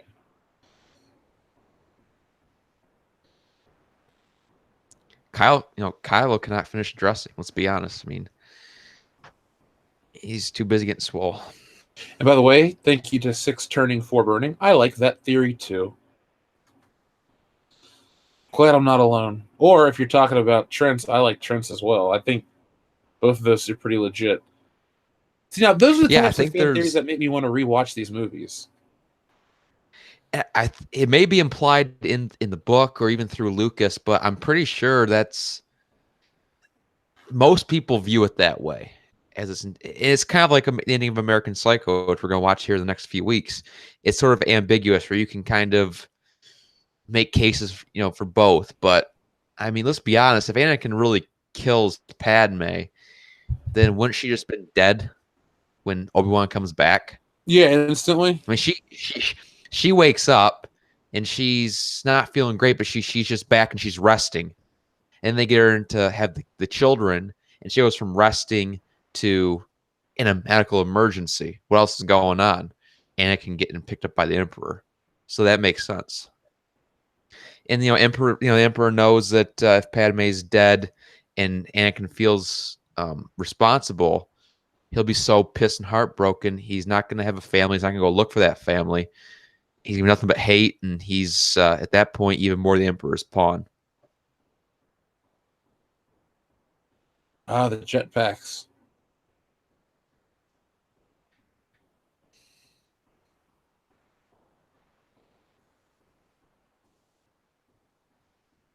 Oh, Wookiees, all right.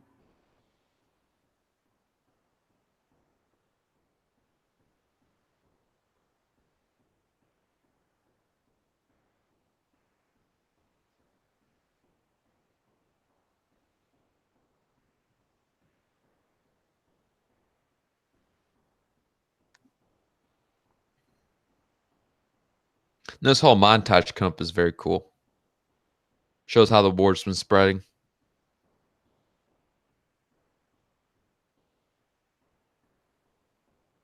If Those this, are okay, sorry, Trent. no. Yeah, you can go first, Jeff. I was just responding. Yeah, if this goes well, I could do more Clone Wars stuff. I know Ethan's doing watching that. He's going to do the CGI one. I just picked this one because I thought we could get through it in one sitting, and then everyone's heard us say what we had to say about it, and then it'll open up for future discussions that we can have here on the channel. What I was going to say was, on top of the theory with the Emperor being the one that actually killed Padme, there's also something that I'm not sure really a theory out there, but something that I kind of believe in. When Vader's witnessing the Emperor electrocuting Luke in Return of the Jedi, he's sensing, obviously, the pain in Luke. And maybe that pain, that drain on his life is something that he felt post Padme's death. It maybe made a connection between the Emperor killing Luke, trying to kill Luke, and what he did to Padme. That'd be interesting, where he kind of realizes, wait, I felt this before. Sort of like when he senses Obi-Wan, like, what, I felt this before. Oh, yeah, I was on the table getting healed and put in the suit. And that was Padme dying. And here's my son dying. It's the same feeling. Who could have done both? Oh, you son of a bitch, you're going in the shaft.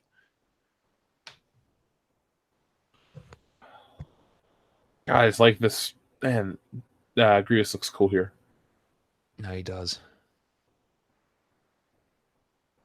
Michael Hunting, thank you for your super chat. Darth Plagueis the Wise, top favorite Sith. I have a Darth Plagueis action figure. You're very lucky, Jeff. I went to buy one after listening to the audio book, and it was like $90. And I said, no, I think I can live without one. Is it really? I paid $7 for one. The only thing is, the one I have, I went to sell it on eBay, and the package like separated from the card, the bubble in the card split. So the guy those ones go for like 60 or 70. So I could sell it for 60 or 70. I've never even done anything with the figure.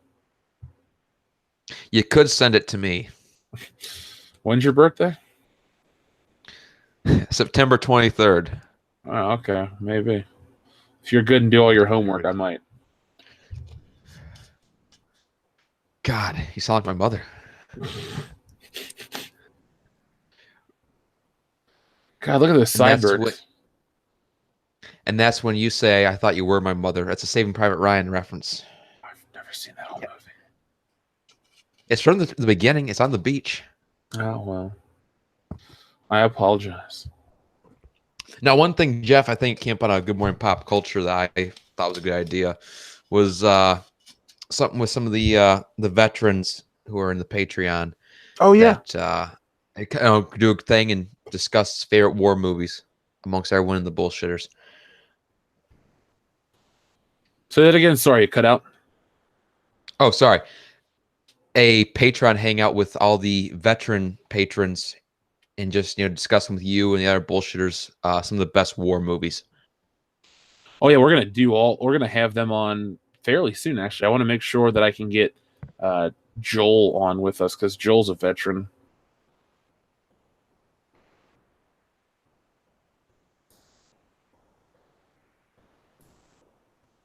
Now, what do you feel about the design of the Venator Star Destroyers? They're fine. I don't dislike any of the stuff. I don't have a reaction where I go, "Oh, I dislike that." It's fine. I'm not trying to discredit. I guess I find it inoffensive. Inoffensive. So not current. I think that the Venator, for the longest time when I was younger, especially, seeing Revenge of the Sith in theaters, and then not only this, but also the other Clone Wars series, I preferred the Venator look to the original look for a while. Then I got older and reflected and said, no, the Imperial is still the way to go. But I think it's a great looking ship. I liked how the Revenge of the Sith, they show one, it was in painted gray to sort of show how they're going to transition. By the way, folks, if you're a veteran and a patron and you want to get on that stream, you're already invited and guaranteed to get on. Just shoot us a message over on Patreon so we know who you are, so we can send you the links.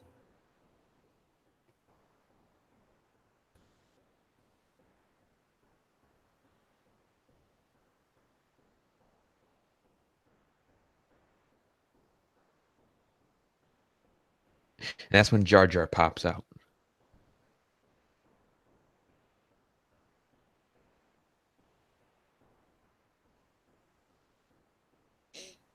One thing the show did not do was ever reintroduce Jar Jar Binks. The wound was still too fresh.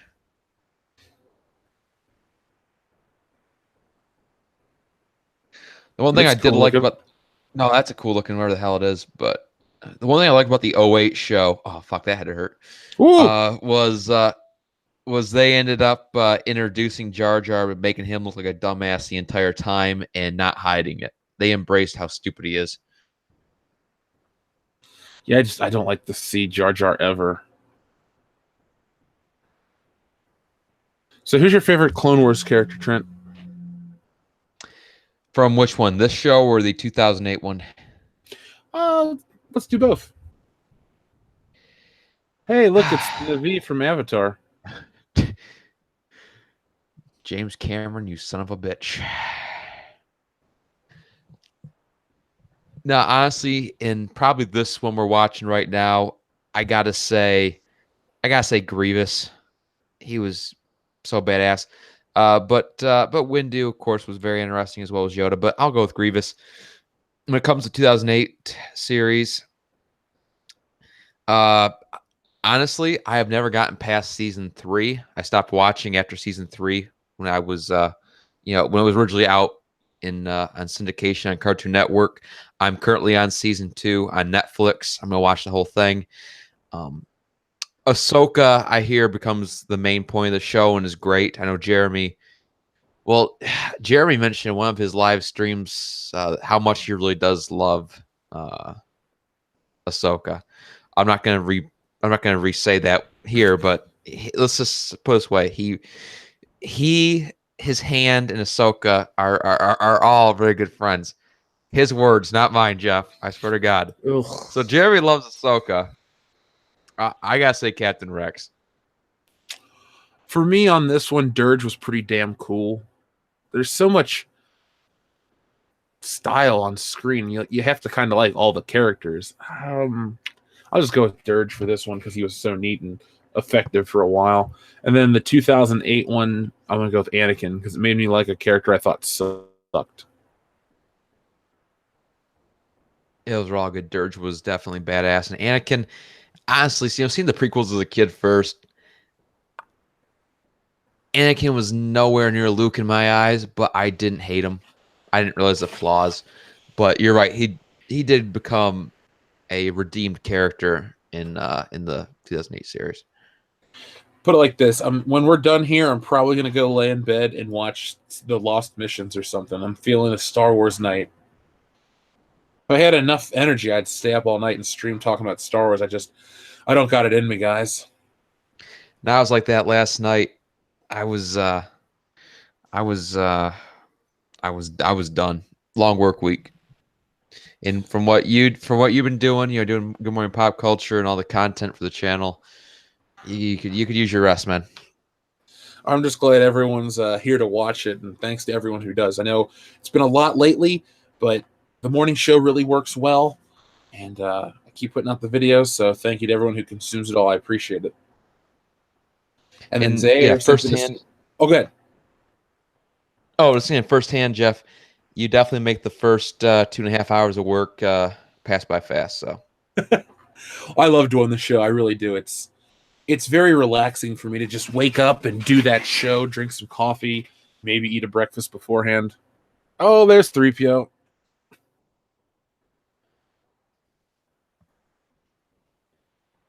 Let's see, Zaire. Thank you for your super chat. Roron Korab gets no love. now I was going to bring him up earlier. We're talking about the action figures, but they did make 2 Jedi figures, Roran Korab and Full Madma. We're going to come up here. And Roran Korab is the Ithorian, strong throat. Very funny adult joke in this cartoon. But no, a lot of love for Roran Korab, at least for me. And then Cass Binus, thank you again, or thank you for your super chat. Anyone else remember when people just enjoyed movies without investing unnecessary conspiracy theories to land top of the movies? On top of what actually happens? I remember those days. So does Pepperidge Farm there, Cass Binus. No, but I do think some theories are a problem. That's why websites like Cracked are falling apart, because that's all they offer, and that's really not too much. Yeah, I mean, something like we mentioned earlier, I brought up the theory about, the Emperor being the one that drains the life out of Padme. There's evidence for that. It's never clearly stated who kills her, and it's ambiguous. Whatever you think doesn't affect the story. It just, what happens is still going to happen. Some other theories, though, like the James Bond codename theory, that fundamentally changes everything. And those work. ones, and it doesn't. It does not. Like, I was watching License to Kill, and when Felix brings up to Delilah, whatever her name was, Della, that he was married once, that ties the 89 Bond to the 69 Bond, who is tied directly to the 62 Bond. And don't forget, Roger Moore visits his dead wife's gravestone before the unseen Blofeld gets dropped down a fucking smokestack. I'll buy you a delicatessen in stainless steel, Mr. Ball.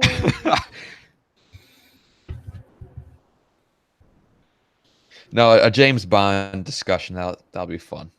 Yeah, it'll be us with Dion. You know what? I'll invite the other guys on. It'll just be all the five of us if you want, and we'll just talk about your firsthand experience as a new 007 fan. Because I've had a couple really nice people contact me and be like, I just want to tell you thanks for your show. I've picked up some of the Blu-rays you've suggested, and I really love them. Yeah, I mean, I was introduced to Bond when I was young, but I just never actually watched the movies, and you guys inspired me to. That's a cool. Who is that? Awesome. Is that Rora Gurub or whatever? Nope, that is Siassi Tin. Oh, okay. You'll remember him from the Office duel with the Chancellor. He's a guy that lasts 4 seconds. His buddy lasts 3 seconds. That's kind of an embarrassing death, but this is cool as shit. And I can just see this live action because to me, as a 8-year-old in the theater watching it, the Battle of Coruscant was visually fucking awesome. It was great. A lot of cool shit going on. Imagine this in the movie. Yeah, we'd have to have stupid dialogue and shitty puns. I hate space. It's cold and it freezes everything. Damn, just busted that damn door. And the action figure actually came with that space helmet. One problem, though, no cape. Oh. It's kind of disappointing.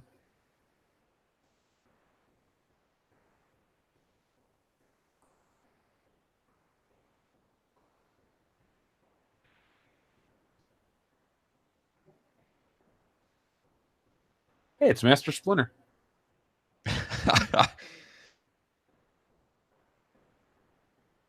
Michelangelo.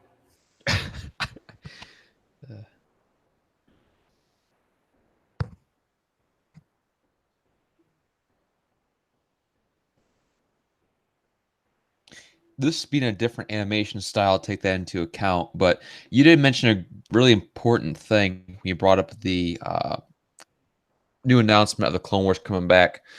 The animation being unfinished. This right here looks better being a different type of animation and more finished, obviously, than what they showed in that trailer for the 2008 style CGI.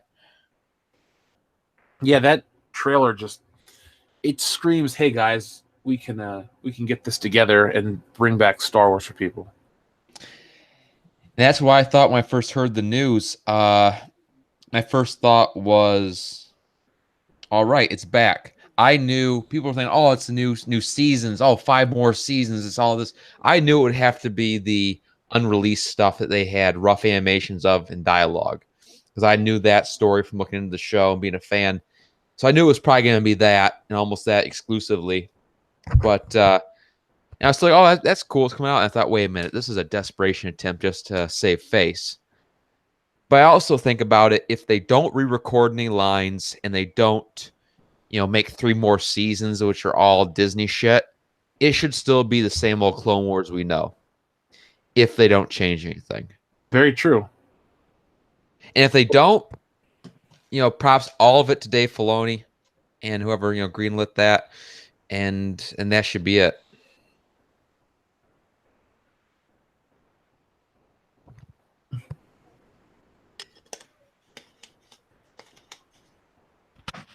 Star Wars leeches. Well, whatever these are. Space leeches. Speeches. Tattoos look cool here. And they made an action figure of him with the tattoos. I've seen that, yeah. And the neat feature is we'll see it later on when the hand gets destroyed. That actually is a feature on the figure. Would you get a Hot Toys version? If they did a Hot Toys Clone Wars character, like, let's just use Anakin as an example, hypothetically, and it looked like Hayden Christensen, but it had the tattoo and all this other shit, would you be interested at all? If money was no object for you? That's the thing. I look at Hot Toys like this. I got a Keaton Batman, and I got that Armory, which you're going to be buying tonight. So, those, Batman's favorite superhero of all time to me personally. Saw those movies as kids, as a kid on DVD. So nostalgia factor, they mean a lot to me from when I was growing up. The Marvel movies, Iron Man was 2008. I was 11. After that, I was getting my teenage years and older now into a young adult, where I enjoy my love, especially, Iron Man, Captain America, Hulk. But it's not that early attachment, so I can pass on Marvel Hot Toys. With Star Wars, if it's a prequel OT or this Clone Wars, I'll at least give everything a look. And I think that one would be a purchase, money no object. Because with Hot Toys, they're beautiful objects, but money is always an object because those are expensive. Oh yeah. There would be so many that I wouldn't. If the ones I would want, I might get that Hoth Princess Leia. That looks kind of cool to me because they're going to $100 store credit on BBTS, and I know it's like $200, so I might do that someday. I still got the A New Hope one though. Oh, you got that one? No, I still need to. It's the one I'm missing from that movie. Now, the Clone Trooper we saw earlier, the one, the red and white, that was actually Fordo from the beginning and last season. Oh, okay. He has changed his armor because the Vintage Collection figure, if you want, Jeff, look that one up. It's pretty cool. It's a rare one. It's pretty expensive now. Gave you two options: the ARC Trooper Commander armor and the Coruscant armor. Now, the guy on the right, that is Roran Korob, which you brought up earlier. I always think of it as just Hammerhead. Because from the Saurian Sky, Yoda is goat on a goat. Thank you for your super chat. Which is also an action figure. They made some good shit back in the day. Oh shit, Captain Fordo goes for $55. And they just call him ARC Commander, I think. That's kind of pricey. I think I got mine for $35.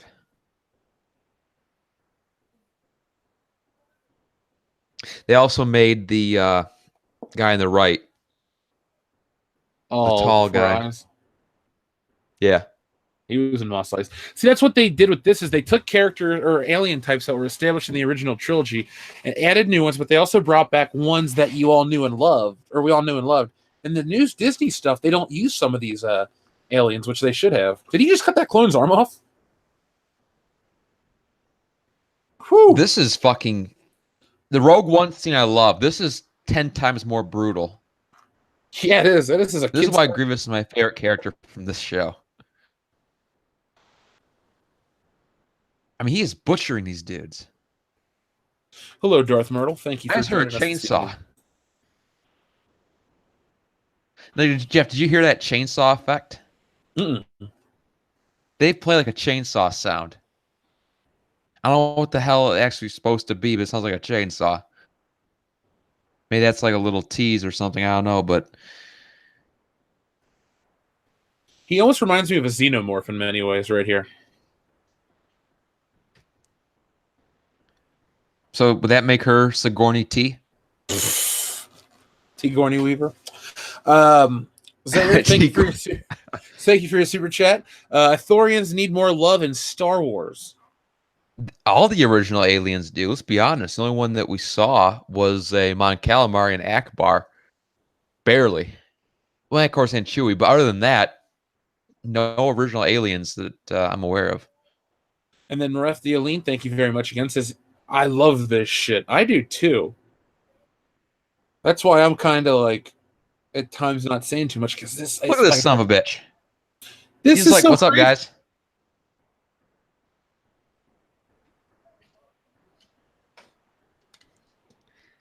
I mean, he's like the Terminator. You can't stop him. Yeah, very T800 like. Or not T800, T1000 like. You know, I saw in Big Bad Toy Store they still have the NECA Ultimate T1000 in stock, like for $25. I gotta pick that up. Don't talk about NECA figures.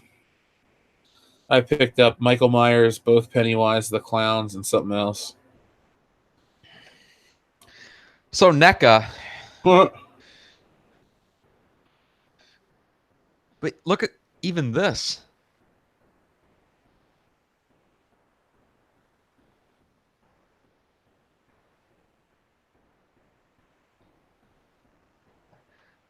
I will say, as a kid, there were 4 things that with friends I would reenact. You know, war, obviously, you know, military stuff. Batman.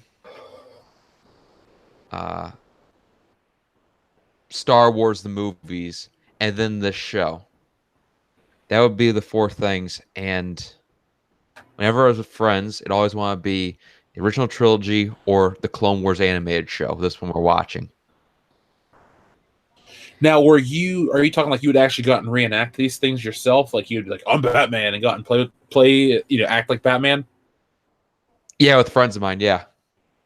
See, I was an only child, and I had friends, but I always had toys to play out my stuff. So my friends would come over, and I'd like have all the figures and chips set up, and that's how we would play Star Wars. Yeah, I did that too. And then, of course, there was early video. I know, probably the 2 games everyone played when we were young. It was Ace Combat for me and a few buddies, and the James Bond games. At least one friend of mine who loved them. And I hadn't talking to him, and because he ended up getting held back a grade when we were both in kindergarten. So we kept in touch, kind of. We were never as close friends after that, thanks to a really crappy kindergarten teacher. I hadn't talking to him in probably 2 or 3 years. We're still friends on Facebook. When I got the James Bond set, I sent a picture with the caption, "Name's Bond, James Bond," and he loved the shit out of it. So that was kind of a cool thing to share. But yeah, that's what it was. And even when I was just bored and the toys weren't doing it, hell, grab a toy lightsaber and just pretend to do Star Wars: The Clone Wars as a little kid. That was always fun too. I had the I had the Luke green lightsaber from the Power of the Force 2, and I used to reenact Return of the Jedi when I was with my friend Andrew. That's the only time we ever did that, because we both had lightsabers. He had the red one, I had the green one. And we turn off the light and try to fight in the dark with lightsabers. It was so cool. I remember as a kid getting, and they released those in the OT line, the Vader and the Luke. I remember when either with friends or my dad would sometimes, do duels and all that when I was like 6 or 7. Whenever I hit someone in the fingers, everyone got pissed. But I'd be that guy. I was going for the kill. I don't think I ever hurt anybody. I used to be obsessed over the fact that the lightsabers couldn't fully retract into the handle. So what I would do is I would unscrew the top part and like hang it from my belt because it looked like it did in the movie. I know you're only child, but dude, we gotta be related somehow. I'm just saying. I did the same damn thing. I think a lot of people did, and yeah, I agree with you. But that scene we just saw with the wall paintings, that's another really creative thing. I mean, no fucking mirrors, no this and that. That was a real way of doing something. and it foreshadows Vader on top of all of it. Real quick, Jedi Rider, thank you very much. I appreciate that compliment. And we haven't done a watch party for Terminator yet, but Dion and I are trying to coordinate times. We're definitely going to do 1 and 2 in an afternoon. We'll have a little intermission and come back and watch, part 2 after we watch part 1. Not going to watch the third one? What third one? There you go. I almost forgot one thing that was always fun to do as a kid. I was first introduced to Hulk in 2002 or 3. When the hell did that Ang Lee movie come out? 03, sadly. 03, yeah. I saw that and hated it even as a kid. Had the toys, but still hated it. But at the same time, I got introduced to the Bill Bixby, Lou Ferrigno TV show. And because Ferrigno was still human sized, just a bodybuilder, took an old pair of sweatpants, cut them, and ripped them up at the cut, and pretended I was the Hulk all the time too. Of course, that wasn't one that was mainly with the friends that knew what Hulk actually was, but that was another good childhood memory. Oh, I love the Hulk. Of course, I never punched anybody. I didn't want to actually. As much as you punch them, they're not your friend, or it's gonna really escalate. Zaire, thank you for your super chat. They had lightsabers that could fully retract. They had lightsabers that could fully retract. 2 even had one that could fully retract, was spring-loaded, and had lights and sound from early 2000s. Yeah, that was a little past Star Wars Prime. No, I know which one he's talking about. I'm not sure if it was early 2000s, though. I do know they made one, and they started doing the technology for, I think, in 2007 or 8, maybe 2006, where I still have one buried somewhere where it did spring out.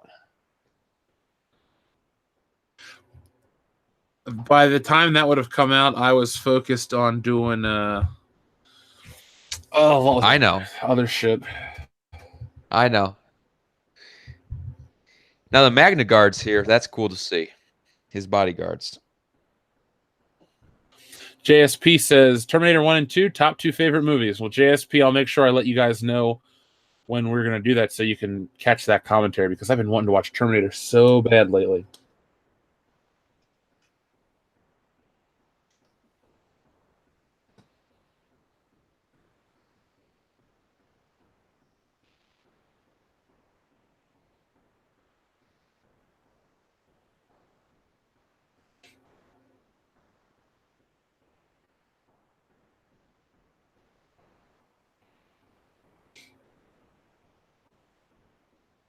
Full Mountain, Star Wars version of Dr. Beaker.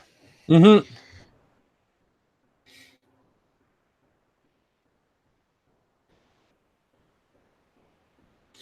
The Riverkiss 2790. Twitter is trending Carrie Fisher. Disgusting. It's going to be one of those weeks for the channel, I bet. Yeah. Yeah, I remember the day that she died. I think that she was on life support for, 2 or 3 days? All I remember is being in a Big Lots when she died. I remember it all pretty well. It was January, wasn't it? Or was it December? I remember the dates. Right around Christmas. Yeah, I think it was Rogue One had just come out. Yeah, that would have been right. 2016. Yep. I had just gotten the PS4 Pro for Christmas, and I wanted to upgrade it to a 2 terabyte hard drive. So I was working at the local Best Buy at the time. Ran over there to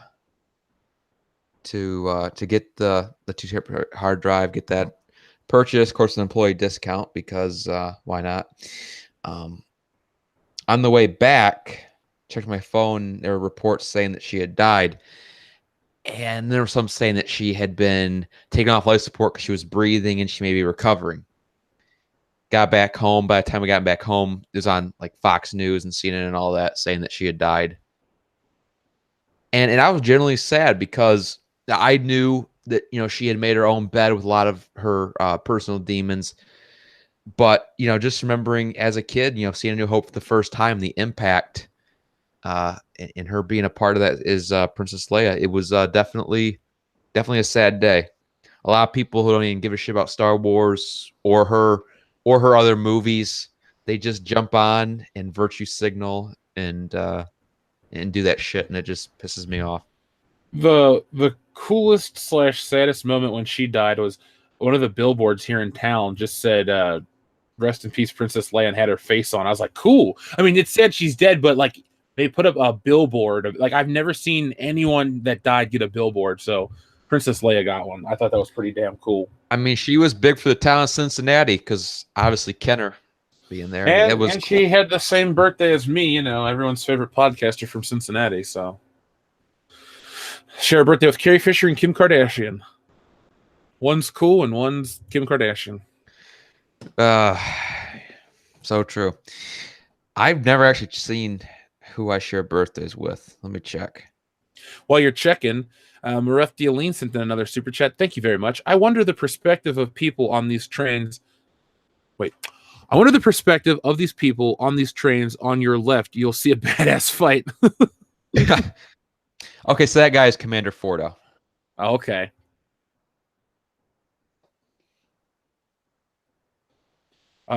Did we watch Clone Wars 2003 yet? We're actually towards the end, guys.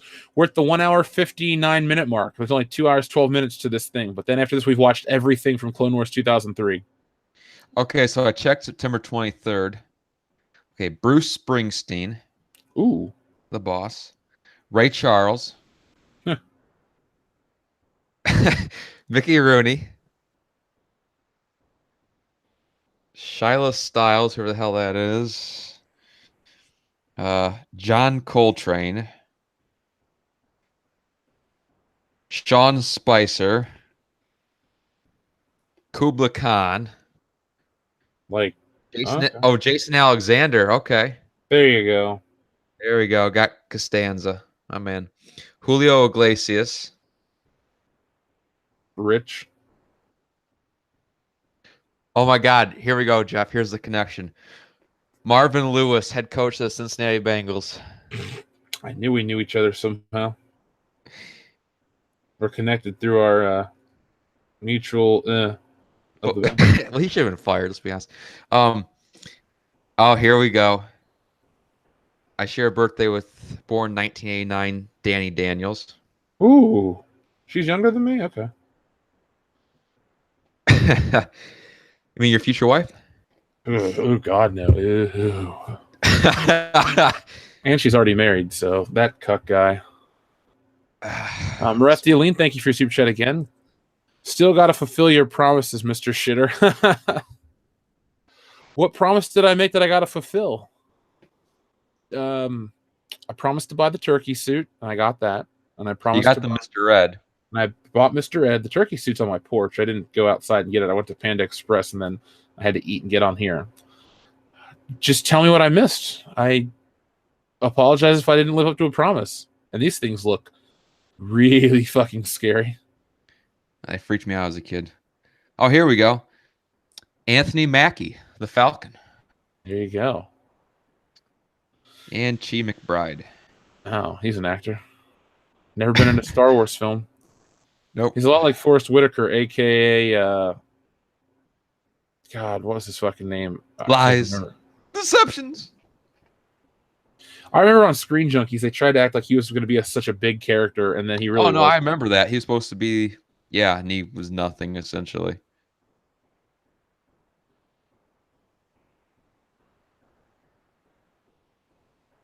The conflicted creature. I thought he was going to rip his throat out like MacGruber.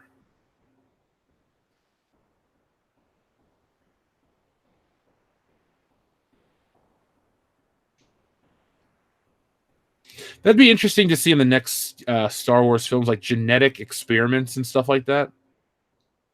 I mean, there probably wouldn't be a purpose to do it during this battle, but this kind of stuff would be interesting to see on screen instead of, you know, space casinos.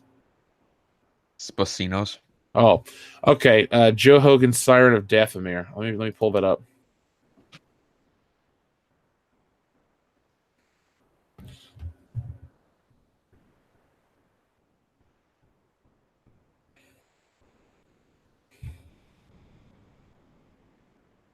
I'm assuming that's a Kyber crystal.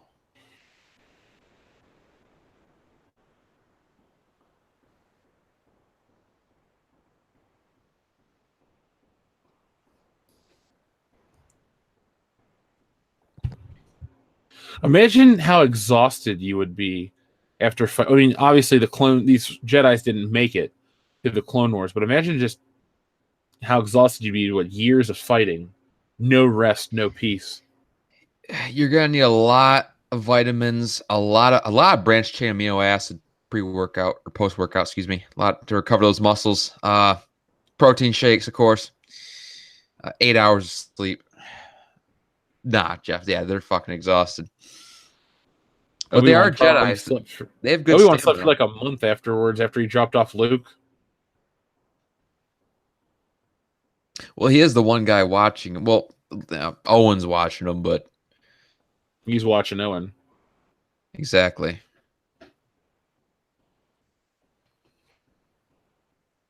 This reminds me of an old platformer video game. It looks a hell of a lot like what the hell is that one? Is that Jedi Knight 2 or something like that? Dark Forces 2?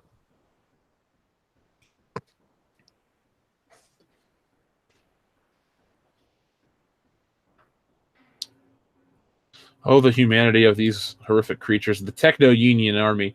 I like their voice in the episode 2 when the guy like adjusts the dials on his chest. Wat Tambor? Yeah, Wat Tambor. Figure.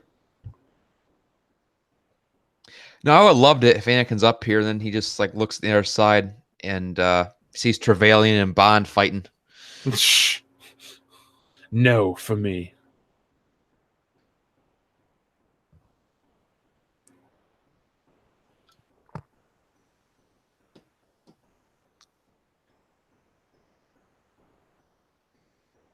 Hit the button, good night. Please don't reference the man with the golden gun. Oh, monsieur. Hero of the day, Anakin Skywalker. Yeah, Anakin did it. One last heroic act before he went full evil cuck. This reminds me of the Legend of Zelda, the newest one, Breath of the Wild. Well, never mind. Have you played it? Never. Because there's a mountain scene that looks just like this, minus the spaceships. Ooh, that's scary looking.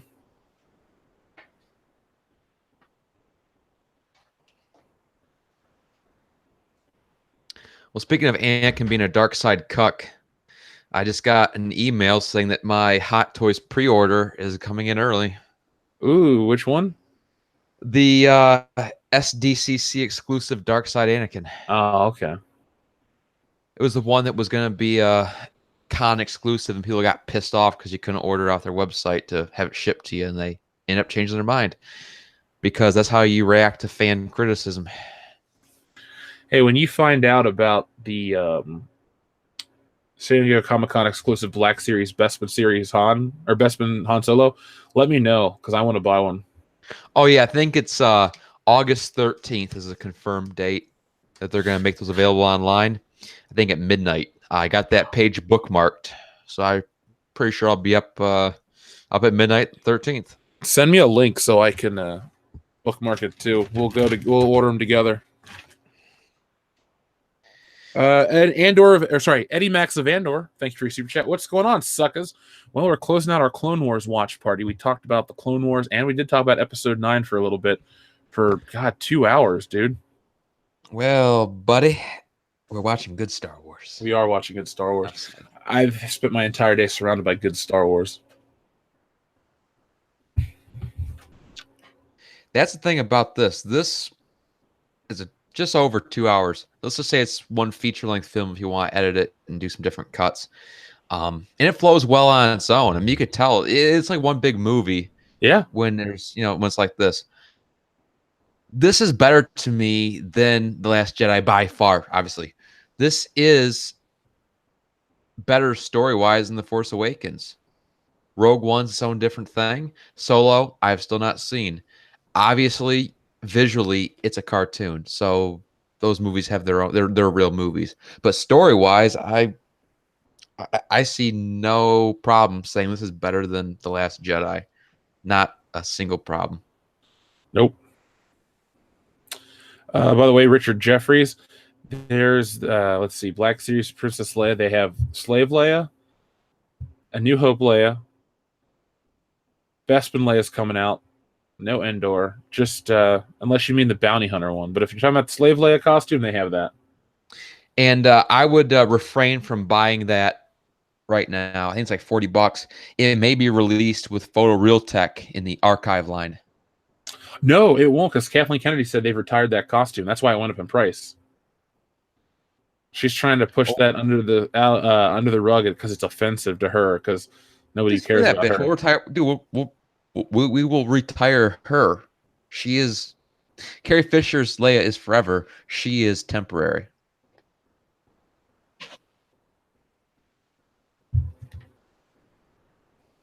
I just sent you the link, Jeff. The benefits of being Facebook friends. This is cool. God, these sound effects are amazing.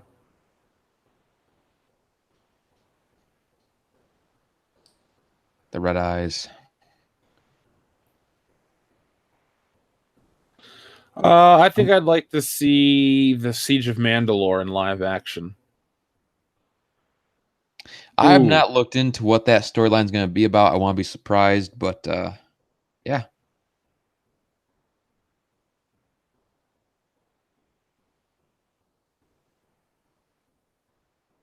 Smart ass.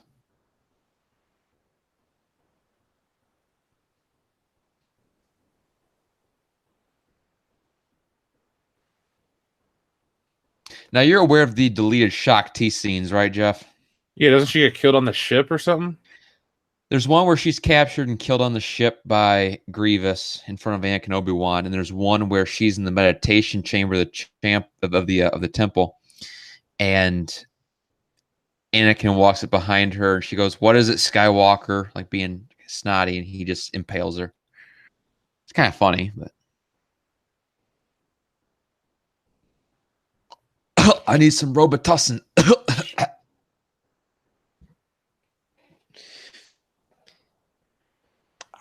I just wish that somehow in episode 3 they explained they had a medical droid work on Grievous like for a 1-minute scene. And it explains how your capabilities in battle have been diminished by your injury. And that's why he loses to Obi-Wan. But they don't. Because seeing him in this show totally kicking ass and then just choked out a little bit there and all of a sudden gets, weaker. I don't know. It just doesn't connect because he is very intimidating in this, obviously. Yeah.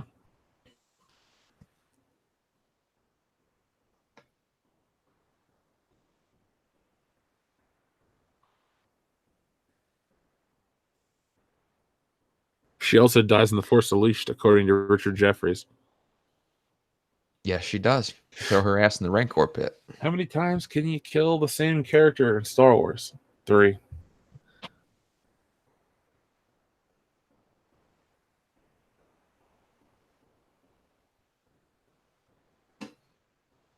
I wonder what happens next.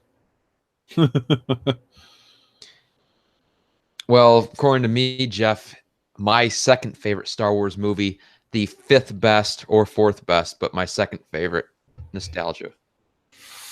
Nostalgia is crazy, man. But it's definitely it's probably the 4th or 5th best Star Wars. Well, folks, we did it. We made it through the entire Clone Wars 2003 series. And now, Trent, I know you got to go in a moment, so I'm going to let you say your goodbyes and all that. But I did make a promise to one of our listeners that I would check out this fan film. It's an animation style similar to this. It's called Siren of Dathomir, which I'm going to get queued up. I'll put the link in the chat for folks, and we'll do this will be my final thing, and then I'm going to sleep. So, Trent, is there anything you'd like to say to the listeners? I mean, you feel free to stick around, but I know you said you had to go after a certain point, so I don't want to hold you any longer. Yeah, well, why am I in Ethan? Now I got Ethan's thing brought up on YouTube. All right, yeah, I gotta get run here, Jeff. I just want to thank everyone that stopped by to check out the Clone Wars. and it's definitely a show that means a lot to me because I first saw it right after I got into Star Wars proper with the original trilogy re-releases on DVD in '04. It's a great show. Uh, and I would say, just being a member of the World Class Bullshitters community and the unofficial like sixth bullshitter, I'm like 0056 or something. I'm in. I'm part of MI6. I'm the guy that brings the other agent his chips, but I'm quicker than Roger Moore. I appreciate being on, Jeff, and I appreciate all the fellow fans of this podcast. It's definitely a great place where you want great entertainment, you want the truth, you want no biased, no BS, which is kind of funny when we're world class bullshitters, but straightforward spin and just a good time. You're gonna find it here, and I appreciate it, Jeff. And thank you, Brent. Yep, no, I appreciate it, and like I said, what was I going to say? Oh, yeah, American Psycho. That watch party will be happening. Not sure when yet, but we're going to have all the guys on it. Right, Jeff? You damn right we are. Because I know Kendo, he's pumped for it as well. And we're gonna quote it the whole time. We're going to see who can quote more. It's probably going to be me, but we'll see. You will win on that one. Yes, I will, unless I'm too busy returning videotapes. All right, folks. Well, let's say goodnight to Trent, and now I am going to check out this Star Wars fan film. Nope, sorry, where did it go? Shit, did I click off of it? I must have clicked off of it. Hold on, I'll get it right back. The God Siren damn it, of Halberstram. Here we go, right here. Siren of Dathomir. So, Trent, thank you again. Obviously, I'll be talking to you through Facebook and stuff. Enjoy the rest of your Saturday night. You too, Jeff, and everyone in the chat. May the force be with you, and may your beers be cold. Good night. All right, folks. So if you're here still, let me... Logan Michael, you have a better one, my friend. I'll be talking to you again soon. There's the link to follow the Joe Hogan's Chapter 1 Siren of Dathomir. We're going to watch this. It's 10 minutes long, and then I'm going to pass out. So, Christian Stileski, thank you for making it. Better late than never. If you'd like to join and watch what I'm watching, it's on YouTube. Just follow the link that I posted, and we'll make this happen. So, we'll talk for a few. We'll give you one more minute to get set it up. So, trying to think how I want to talk about the Clone Wars. I loved it. I was really happy to watch it. It's very stylistic, but still has a lot of substance.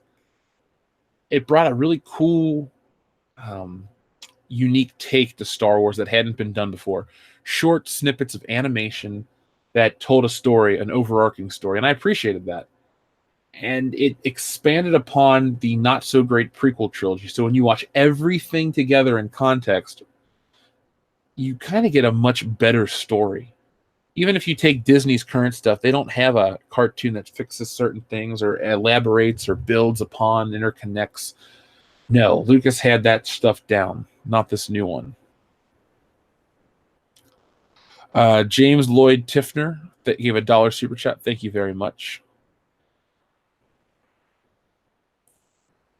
We have a stream soon where we'll leave people a link to join me. I'll be contacting people privately for that, because if I leave a link for that, it could get crazy. I gotta, I can't publicly put the link out. So after this, I am gonna hit the hay because I am super tired. But if you want me to watch more of the fan film stuff, Army Vet Rod's gonna come back on soon, and we're gonna have another stream like we did this afternoon. It was fantastic. I can't build it up enough. So, folks, it's been roughly a minute. So get your timestamp set to 0 and press play right now. George Lucas, Dave Filoni, and Jenny Tartakovsky. Tartakovsky, there we go. You're putting too many syllables in there. No mention of Kathleen Kennedy. Why would anyone thank her for Star Wars? So this came out in 2012. I don't know how I missed it all these years.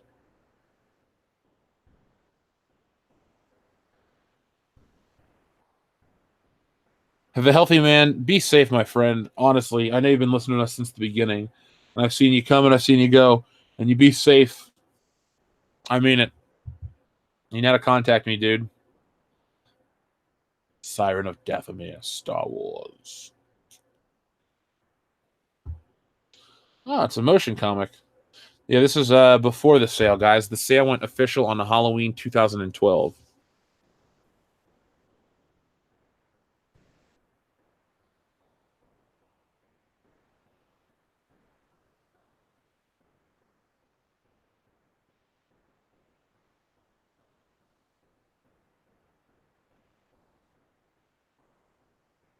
Thank you, Timothy Riggs.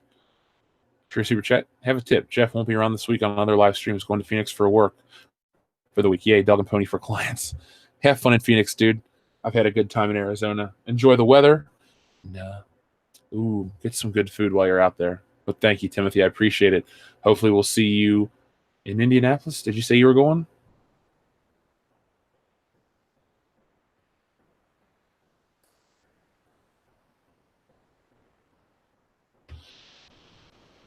So this looks great. I don't know who did the voice.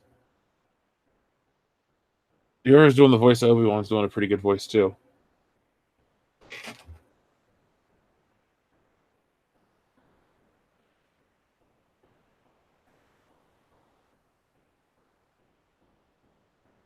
Oh, there he is, Captain Fordo.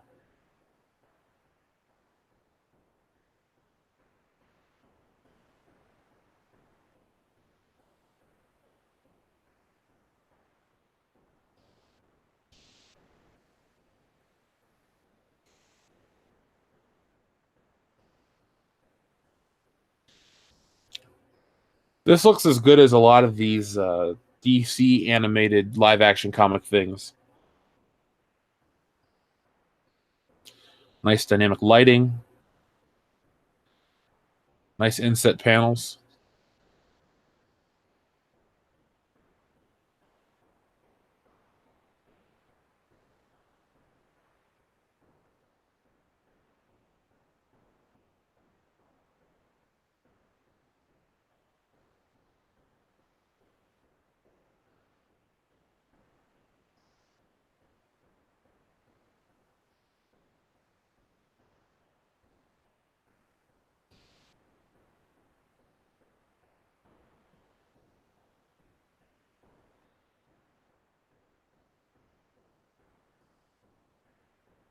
Oh, okay. Now I get what's going on. Sorry for the silence, folks. We're all watching a motion comic together.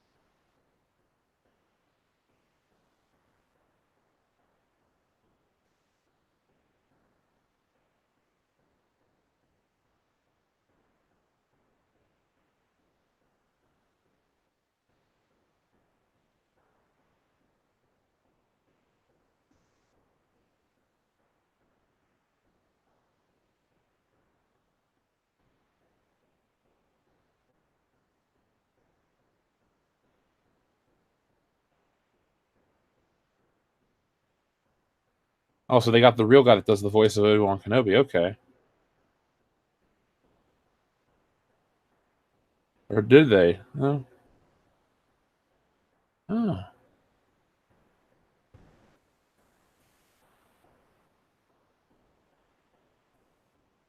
Looks like Mickey Mouse head. Or ears, I should say. Oh, I'm so tired right now.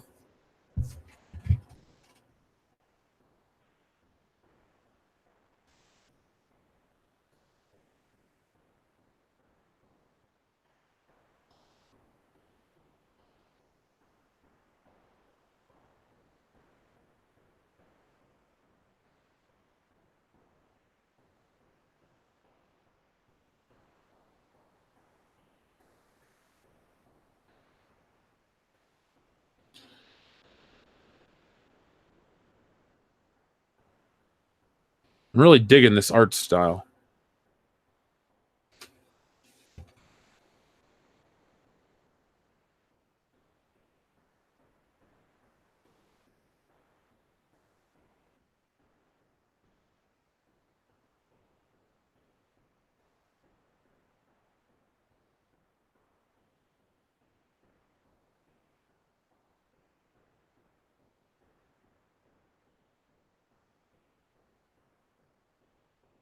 Hmm.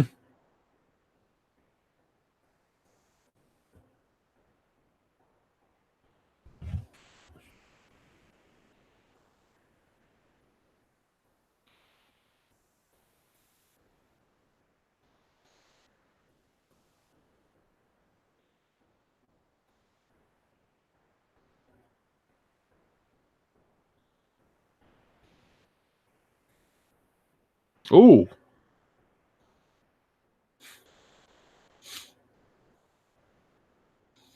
Right through the fucking chest. That's some brutal shit.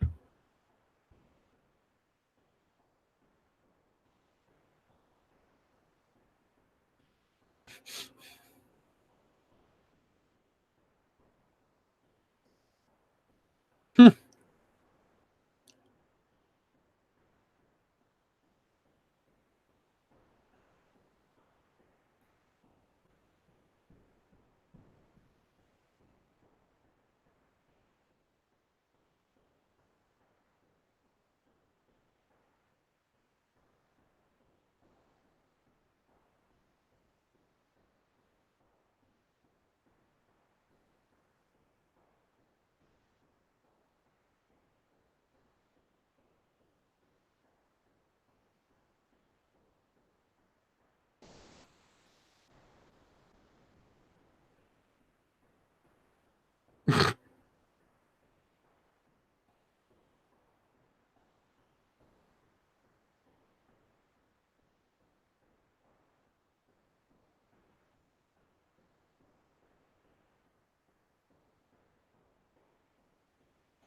Star Wars and heavy metal. That's a different take. There we go, folks. So, I know there was some awkward silence, but I was watching this because it was requested that I did, and I said I would earlier, and I'm a man of my word, and I made it happen. So, this was cool. Siren of Dathomir was different. I liked it. You had the voice of Obi-Wan Kenobi, which made it feel like it was part of the Star Wars lore officially. And I liked the ending. And you got to see how the character got the helmet. So I thought this was pretty damn cool.